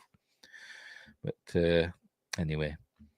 Right, this was followed by Quatermass and the Pit in 1958 to 59, which, following the discovery of an ancient alien invasion, it wasn't really an invasion, well, it sort of was, then never mind, foregrounds the danger of responding to difference with hatred. This was a theme particularly close to Neil's heart, following his marriage in 1954 to Jewish children's writer Judith Kerr, whose family fled Germany in 1933. Quatermass and the Pit is amazing. It's amazing. I love it. The Hammer version, the film from 1967, the year I was born, is also amazing. But I think the series is actually better, even though it's in black and white. It was performed live, but it was still an amazing feat. It was live. There's some studio scenes that were broadcast live, but they did have some like pre-filmed segments. And they were really, really good. And some of the effects in it are actually better in the 1958 version. Some of the effects were actually better than the Hammer film from like 10 years later, particularly the scouring of the Martian hives scene. Anyway, he returned to these concerns in the 4th and final installment, simply titled Quatermass in 1979, which I watched the other day, curiously. Which emphasizes the importance of generosity and unity in the face of disaster. Yeah, Quatermass from 1979 with John Mills as Bernard Quatermass is really good. But with a lot of Nigel Neal scripts, sometimes the characters get a bit hysterical. I imagine, I've not read any of his scripts, even The Road, which is a famous one that never got made. But I imagine he has a lot of, in parentheses, hysterical, because that seems to happen a lot. Most of the best effects come from needing to be creative. CG takes away that need. Well, yeah. But anyway, I forgot what we're talking about now. Yeah, that said Quatermass. That was it. Quatermass from 1979. I watched it the other day. It was released, I think it was released in America as a film called The Quatermass Conclusion, which were like whittled down to about an hour and a half-ish. But the series, which were, I think were in 4 parts of hour-long episodes, were really good. And it was kind of like a sequel to Quatermass and the Pit, even though it never said it. It never mentions Quatermass and the Pit and the Martian cylinder that were found. Never mentions it, but it was kind of like a sequel to it. It was like the collapse of civilization and stuff like that, which kind of happened at the end of Quatermass and the Pit. Anyway, and in between Quatermass and the Pit for the BBC and Quatermass for the ITV, 1979, he did Beasts. He did some other stuff as well. He did a version of 1984. Starring Peter Cushing for the BBC, and he did a show called The Year of the Sex Olympics, which I've not seen. I think I've got it somewhere, but I've not got around to watching it. But it's not about sex Olympics. I don't think it is anyway. I think it's more like it's before its time because it's about reality TV. So there you go. That was done, I think, the early 70s or maybe the late 60s. I can't actually remember. Might have been 1968. Then he did Beasts for the ITV. I know I'm waffling a bit now about Nigel Kneale. I'm a Nigel Kneale fan. If you read Mercury Rapids, in the middle-ish, there's a bit of a, or was it in the was it near the end? Whatever. In one part of it, I've got like a big homage to Nigel Kneale in it, even down to character names. Anyway, Beast. He did Beast in the mid-70s for ITV, which was like I think it was 4-part or 5-part, maybe 6. I can't remember. But that was a supernatural series about animals, and they were good. They're like a ghost dolphin. The one about a poltergeist, which I don't think were an animal. I think it were a young woman that created this poltergeist thing. One about rats. At Barty's party were about rats in the walls. You never actually saw any. And but the best one was called Baby. That were about some weird creature, the fossil creature, something that were found in a fireplace, and then the mother comes for it later. That chills. They're good. And what else has he done? The Stone Tape. How could I forget the Stone Tape? If you've not seen the Stone Tape, find it, watch it. It's amazing. It was like a Christmas ghost story sort of thing, even though it's not set at Christmas, but it's amazing. Watch that. That's really good. Anyway, if you're looking for an older game to play, I would suggest Prey. Art Bell is an integrated part of the game. Yeah, I've actually got that somewhere. I think for PC. It's all right. Like a Native American character out that ends up on a UFO spaceship, whatever, fighting for survival to free a tribe or whatever that's been abducted. Yeah, I've got that. It's pretty good. That's it. I think I've got it somewhere. I've got loads of PC games up there that I never play. Up there, I think it's in amongst them. Right, where were we? Excellent game, says JN. Yeah, it is very good, but I've never finished it. Which happens with me. Anyway, where were we? After my brief history of Nigel Kneale, these preoccupations, as well as Kneale's innovative engagements with topics from hauntings to light entertainment, left a lasting impact. By the way, he didn't believe in ghosts or anything like that. If you watch his stuff, you think he must be really into all this stuff. Don't believe it. Don't believe any of it. In fact, you're a bit of a grumpy old curmudgeon if you listen to interviews of him. But anyway, he's far from a household name, says Andy Murray, but you barely need to scratch the surface of modern popular culture to find Kneale's influence, and often in all sorts of places you might not expect, says Andy Murray, author of biography Into the Unknown, The Fantastic Life of Nigel Kneale. From Quatermass Experiment onwards, His story ideas have virtually become their own subgenres. Fittingly enough, he's haunting us. Like I say, he's an inspiration to me, is Nigel Neal. But as I said, a lot of his scripts do tend to have slightly hysterical characters, overly hysterical characters. Anyway, Neal's work has influenced swathes of horror and science fiction over the past 70 years. John Carpenter paid homage to Neal in Prince of Darkness, 1987, listing his writer's credit as Martin Quatermass and featuring an institution called Neal University. And don't forget, in Halloween 3, Season of the Witch, originally Nigel Neal wrote the screenplay for that, but then, didn't like what were happening or whatever, dropped out. But a lot of his story were used, apart from, which I find odd, the bit with Stonehenge, I think in the commentary or whatever, Nigel Neal says, that had nothing to do with me. But other parts of the stuff that he'd written was in there.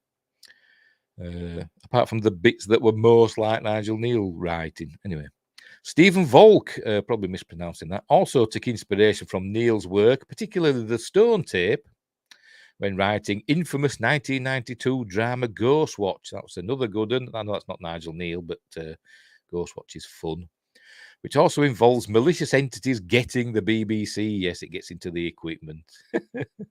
Round and round the garden like a teddy bear. All that.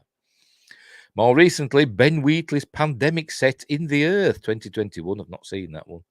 Drew on the Quatermass serials for cosmic horror of its final act. Oh, no.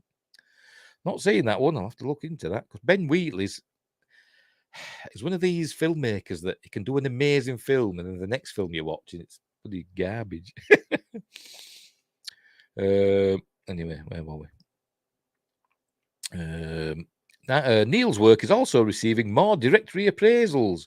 In 2022, BFI, British Film Institute, South Bank, and Manchester's Home, I don't know what HOME stands for, I don't know, ran Nigel Neal programmes to mark the centenary of his birth, and Dr. Derek Johnston is editing a new academic collection, Nigel Neal and Horror, set for release later this year. But it did more sci-fi than horror, really. On 9th of September, Alexandra Paris is also hosting a live reading of all 6 scripts organised by John Deere, co-host of Neil podcast Bergcast. Mark Gatiss, who played assistant John Patterson in the live 2005 BBC remake, will perform the title role. That wasn't too bad, that live remake, the broadcast live. I remember one of the actors forgetting his lines. But that starred me and names. The fellow that played Mr. Hyde in League of Extraordinary Gentlemen. So tip of my tongue. I can see him. He's been in loads of stuff. Anyway, he was in that, playing Quatermass in that. Anyway. 70 years after Neal launched himself, like his well-known, best-known protagonist, ill-fated Rocket, into the public consciousness, his work, which not only popularised small-screen horror and sci-fi, but also the serial drama format itself, continues to shape the cultural landscape. In 2023, his central concerns, the foolishness of bigotry, questions of authority and trust, how far we can and should go in pursuit of knowledge and progress, and the danger of valuing entertainment above compassion, a theme particularly explored, in 1968, the year of the Sex Olympics, a prescient critique of reality television. Tell you. Jason Fleming, that's him, yes. Yes, Jason Fleming, that's the fella. Thank you, Wingrace. The font of all knowledge. I've never felt more relevant. So there we go. Oh, that's the end of it. So a nice little tribute to Nigel Neal. One of my heroes is Nigel Neal. Although he was a bit of a grumpy old bugger in interviews sometimes. But he was a good writer, a good TV writer and movie writer as well.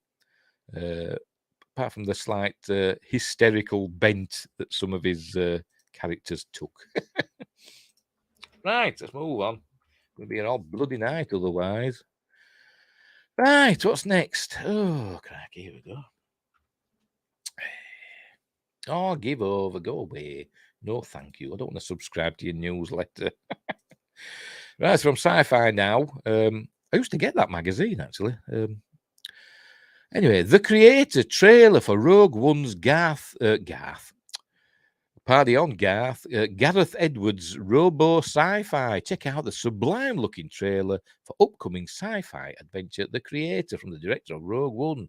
There we go, the creator. John David Washington and Gemma Chan star in Gareth Edwards' sci-fi action adventure The Creator, which sees a futuristic special agent befriending an AI child that could destroy the world. I think I've played this. I don't know if it's this one or I've played a trailer for it. Maybe it was a teaser. Anyway, let's have a look. What the heck?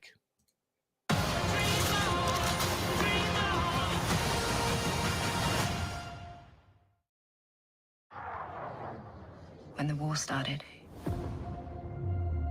they protected me. Took better care of me than humans would have. They're not people, Maya. It's just programming. 10 years ago today, the artificial intelligence created to protect us detonated a nuclear warhead in Los Angeles. This is a fight for our very existence. Sergeant Taylor, we are this close to winning the war. But the AI are developing a super weapon. Retrieve it. Or they win. Come back to you.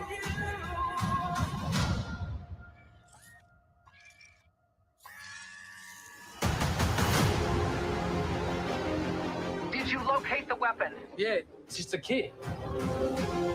Are you going to heaven? No. You gotta be a good person to go to heaven. So, we're the same. We can't go to heaven because you're not good. And I'm not a person. Do you have any idea what the thing is? She looks like a little girl now, but she's growing. Whoever has that kid wins the war.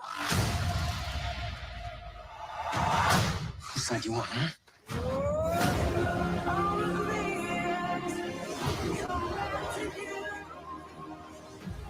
What do you want, sweetie? For robots to be free. Oh, we don't have that in the fridge. How about ice cream?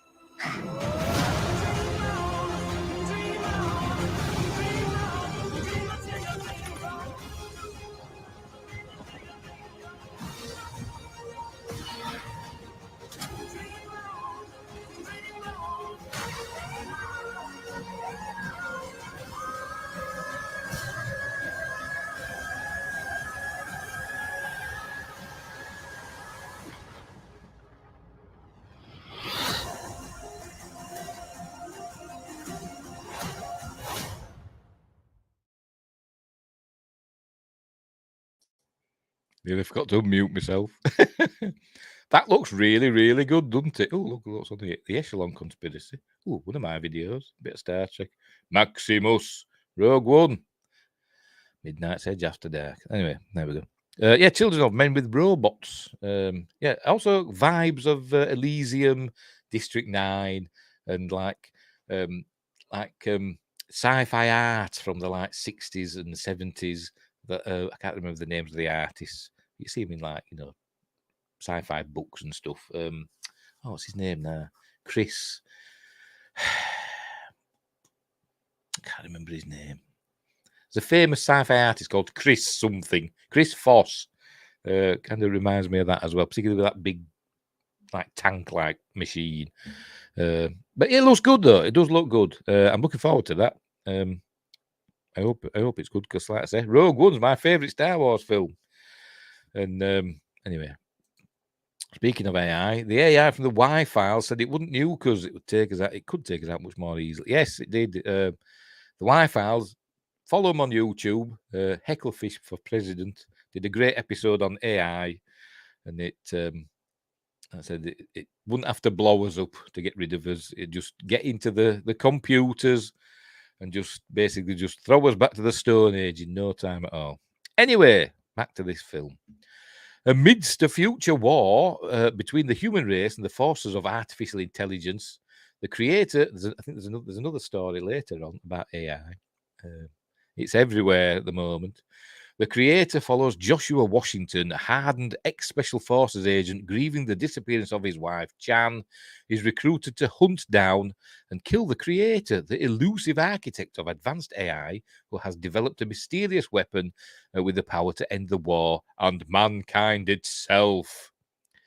Joshua and his team of elite operatives journey across enemy lines into the dark heart of AI-occupied territory, only to discover the world-ending weapon he's been instructed to destroy is an AI in the form of a young child.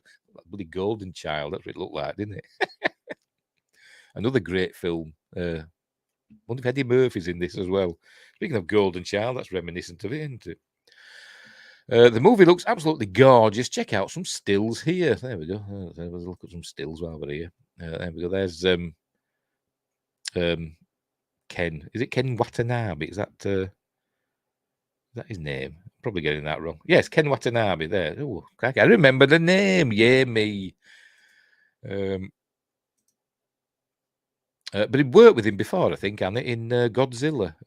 Had Gareth Edwards. Another film I like. I must like Gareth Edwards films because I thought Monsters were fine as well. That's the Washington chapter. Some robots fighting. Is it what they call it? Rootin' tootin' robots, whatever the hell they called it. That one. Another robot with a gun. There's the golden child. Don't know who she is, but she's got a gun. Everybody's got guns. And some weird US Army R2-D2. And then we're back at the beginning. Directed by Gareth Edwards, Rogue One, Godzilla, etc. From a screenplay by Edwards and Chris Veitz, Rogue One, The Golden Compass, not The Golden Child. The movie stars John David Washington from Tenet, Gemma Chan from Eternals, Ken Watanabe from Inception and Godzilla. Sturgill Simpson. Oh, we're also in Ken Watanabe. We're in that Tom Cruise one, Last Samurai. It's a great film. Sturgill Simpson, The Hunt, Madeline Una Voiles, I'm probably mispronouncing all these, and Alison Janney, The West Wing. I went on a road trip, excuse me, across America through the farmlands of the Midwest and saw this strange factory in the middle of this tall grass. The way I'm wired is I picture everything as science fiction, Gareth Edwards recently said when asked where he got the idea of the story. I thought, what if it was a robot factory? What would you think if you were a robot being built? What would you think the first time you stepped outside into the world? All the way home, I kept having more ideas that kept fleshing out the story. Speaking of robots being built, watch that AI episode from the Y-Files, and we see these robots, the Boston Dynamics robots, not the dogs, the on two legs ones. They've got AI learning how to walk, and so they're the ones that'll be ruling the planet before so long. Creepy to watch. By the time we arrived, I had the whole film in my head, which is usually a really good sign that you're onto something that you're going to enjoy making. The creator will be released in cinemas on 29th of September. There we go. So I'm looking forward to that one. That looks good. That looks really good. As Win Grace says, that's a bit like Children of Men, but it's also kind of reminds me of Elysium and AI, artificial intelligence, the Steven Spielberg one. Maybe with a bit of District 9 thrown in, maybe. Speaking of which, says Win Grace, I just saw a video of a chimp that had been in a cage inside since birth, seeing the sky for the first time. I think I saw that as well. Or I might not have watched it, but I think I saw, a still from it. And I thought, I don't want to watch it because I'll probably end up crying. I cry at animals and kids. And films where they say, like, this lion was released into the wild, 10 years ago, and then met the man who raised it, and remembered them. And I'm, because the cuddling and stuff. Anyway, because I'm a big softy. Anyway, right. So, next up. We're getting there. Oh, give over. Put the ads again. Got to turn off my ad blocker. Pause on this site. There we go. This is from... It's a, Shush. Stupid thing. Don't listen to you. Don't listen to Rosario Dawson talking about whatever, Haunted Mansion or something. I don't know. Anyway. Right. Star Wars Lando Disney Plus series gets disappointing update from writer.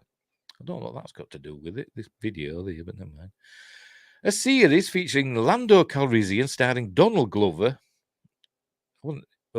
He sounded a bit like him in Solo, but I wasn't over-impressed, to be honest. Was first announced at the height of the pandemic in 2020, and little else has been revealed since then. While Glover himself said he's talked to Lucasfilm about returning to the role, the writer behind the series says he's heard nothing since Kathleen Kennedy's initial announcement.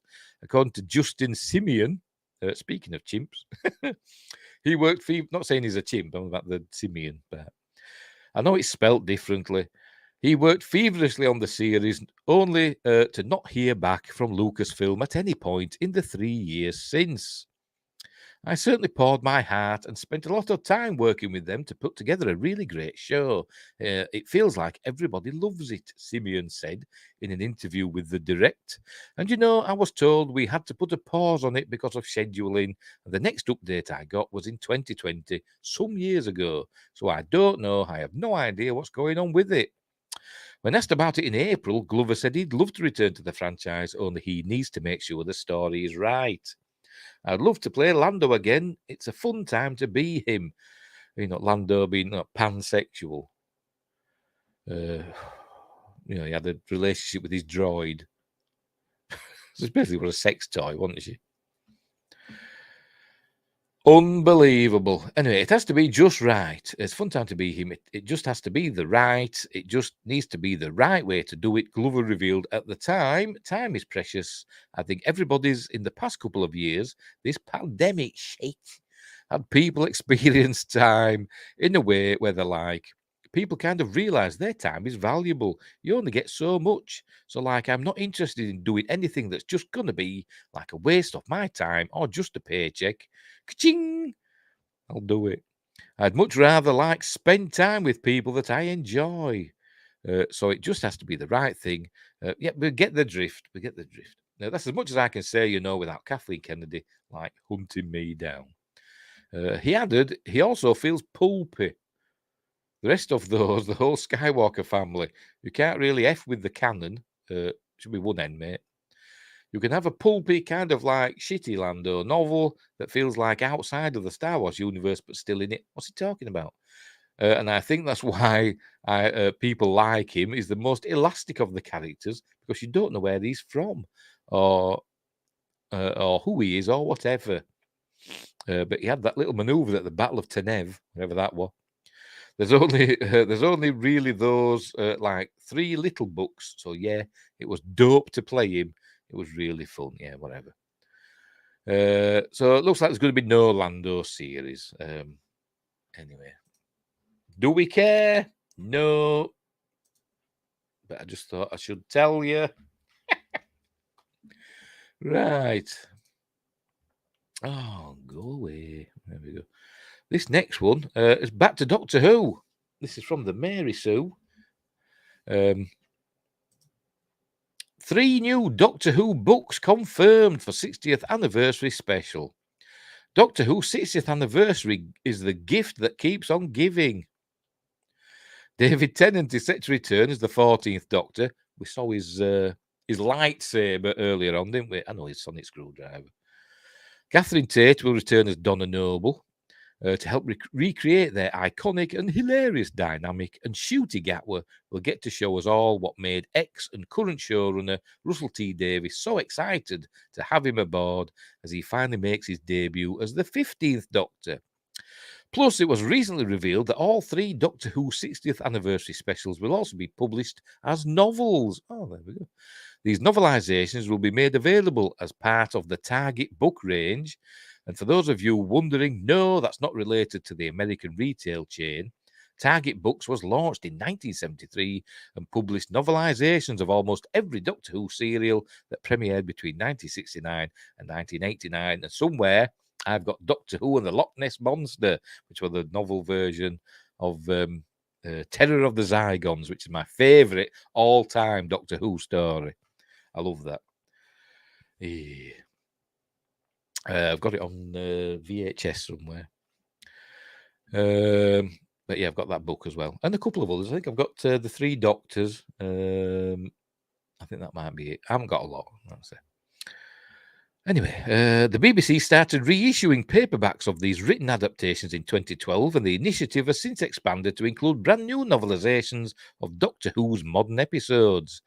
The Star Beast will be adapted by writer Gary Russell, while Blue Yonder will be written by author Mark Morris. I should know. Why is he a writer? Why is he an author? And he's just pens things. And The Giggle will be penned by James Goss. All three names will sound familiar to those acquainted with Doctor Who's various tie-ins. The novels will be published in January 2024 and feature, after we've seen, the shows. Release them at the same time or before, like they used to do in the old days. I remember reading the Empire Strikes Back novelization months before the film came out. I knew all the twists. Anyway, the novels will be published in January 2024 and feature specially commissioned artwork by veteran Doctor Who illustrator Anthony Dry, though the plots for each anniversary episode are being kept tightly under wraps. Davis has teased a harrowing journey for fan favourite companion Donna, but we'll have to wait a few more months to find out exactly what went wrong with the 13th Doctor's, Jodie Whittaker, regeneration and what threats the universe faces now. Safe to say, is that not going on a long time, is it? Safe to say we're very excited for the upcoming special. Other former Doctor Who stars are also set to appear, including the late Bernard Cribbins, who coincidentally was also in a Doctor Who film back in the 60s when Peter Cushing was the Doctor, or as he called himself in the film, I'm Doctor Who. But Bernard Cribbins was in Dalek Invasion of the Earth 2150 AD. Bernard Cribbins, who played Donna's father, Carl Collins, who played Donna's husband, and Jacqueline King, who portrayed Donna's mother. They'll all be joined by Neil Patrick Harris, who was cast as a mysterious new character with an as yet inscrutable accent. Yasmin Finney, best known for her role in Netflix's Heartstopper. Never heard of it. Will also be joining the special. Interestingly enough, her character is named Rose. Oh, I think I've seen pictures of her. Sound familiar? Good. I love illustrations. So sick of shots from the actual show. Okay. Doctor Who's 60th anniversary special is split into 3 installments, all of which will air in November 2023 on the BBC in the UK and are expected to air concurrently or shortly thereafter on Disney Plus internationally as part of the BBC's and Disney's massive new deal. Link. A thrilling teaser trailer has already been released, as well as the titles of all 3 specials in order: The Star Beast, Wild Blue Yonder, and The Giggle. That's it. And there's the trailer. 60th anniversary. Is this going to be a quick teaser? Let's have a look. Teaser trailer. Sometimes I think there's something missing. Like I had something lovely, and it's gone. I don't know who I am anymore. The show is just beginning. Worldwide premiere. Who are they? Monsters.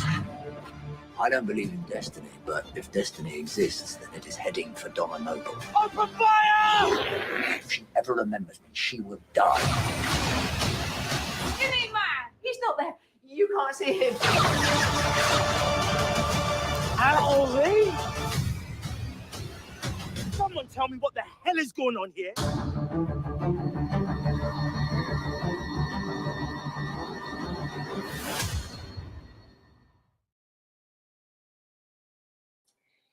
Very good.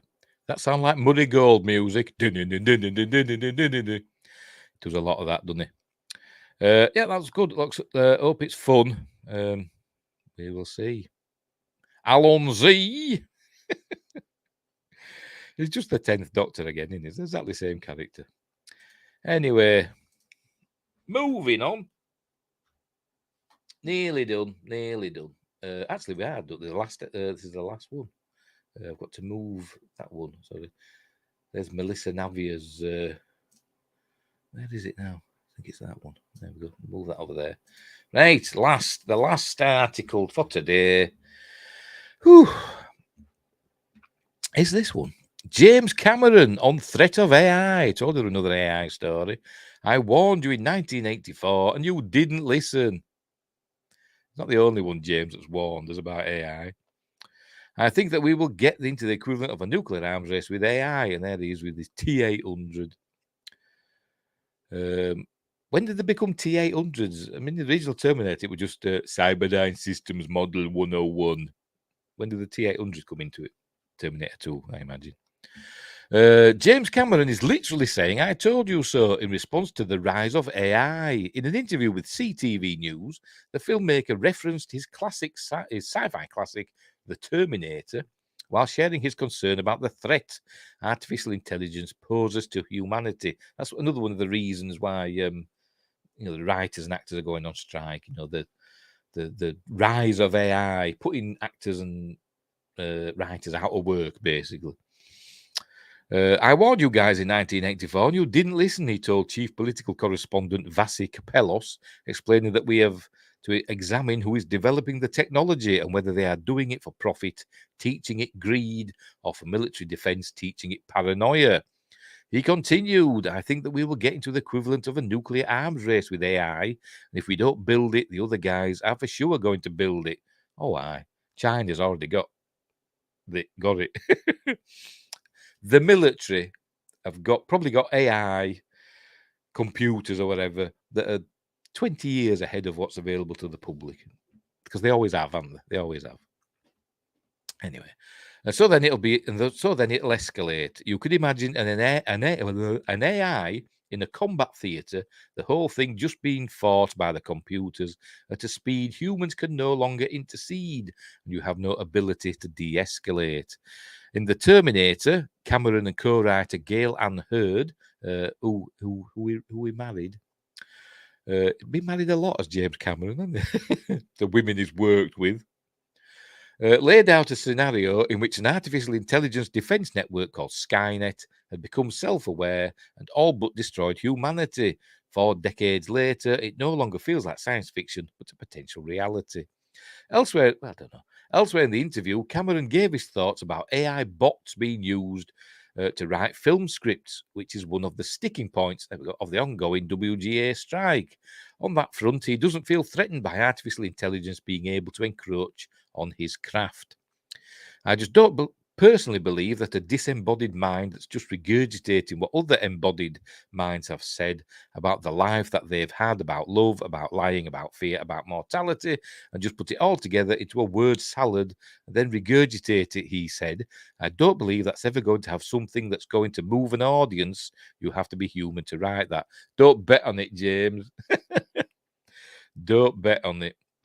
Cameron added that he certainly wouldn't be interested in AI creating scripts for him. Let's wait 20 years, and if an AI wins an Oscar for Best Screenplay, I think we've got to take them seriously.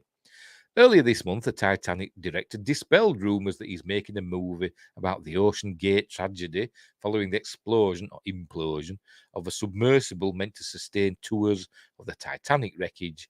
He was one of the most high-profile voices to criticise the company, for ignoring warnings about the vehicle structure. But anyway, going back to AI, he's trying to make out that he warned us in 1984, but there's always been warnings about AI gone awry, so to speak, and for years. I mean, it could be argued.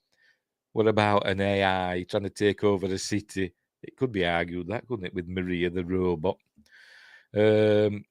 In the 70s, they had Colossus, the Forbin Project, films like Demon Seed. These were all about AIs trying to take over, weren't they? Long before the Terminator. But anyway, That's it. Ever since computers were invented, or machines were invented, we've known that they're going to take over. But I suppose it's only now that we're at that point where where science has actually caught up with science fiction, hasn't it? So anyway, but James warned us, and we didn't listen. We didn't listen to you, did we, James? Because we're foolish. Right, that was it. That was the end. That was the last story. So how did we do for this first midweek news roundup at this time of night in the UK? I think we did okay, didn't we? I think we did fine. Right, we'll leave it there. So thanks, Grace, for joining in. Thanks, JN. Thanks, J1701D. Thanks, D's J. No Ottercar today. You were missed, mate. You were missed. And no Joshua Kanapke. What's happened to him? Is he on holiday? I hope so. Why, we had Archmage Frey, didn't we? He was never in the same room as Grace. Are they the same person? I don't know. Right, we'll leave it there. So, thanks for watching, everybody. Thanks for joining in the chat, all who joined in the chat. And I'll be back on Friday live with my Appointment with Fear. This week we're doing The Blob from 1988. Not the original one, not the Steve McQueen one. We're doing the 1988 one. Is my cap on? Lucky, man. We're doing the 1988 one starring the lovely Shawnee Smith and Kevin Dillon and other people. It's a fun film. I've just got it. Hang on, where are we going? Where is it? See it somewhere. There we go. I've just got it on Blu-ray. There we go. I have to get it from France. Why did I have to get it from France? All the writing on the back's in French. Well, you see it. You see it. Is it focusing? It's all in French, if you can see it. Unbelievable. You know, I haven't actually got around to watching it yet. I hope it's got an English audio track. It says it has. It says Anglaise. Anyway, so that's coming up on Friday. Yes, take care. That's coming up on Friday.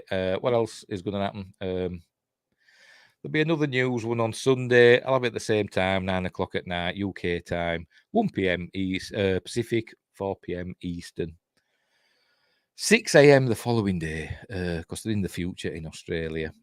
And doing next Monday is my Monday Moan. I haven't really decided. I'm thinking I might do Interstellar because I hate that film. But it's a bit long.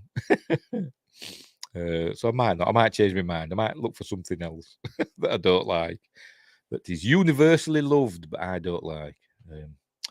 Right, so we'll leave it there. So, again, thanks for watching. Wherever you are, look after each other. And until next time, I'll say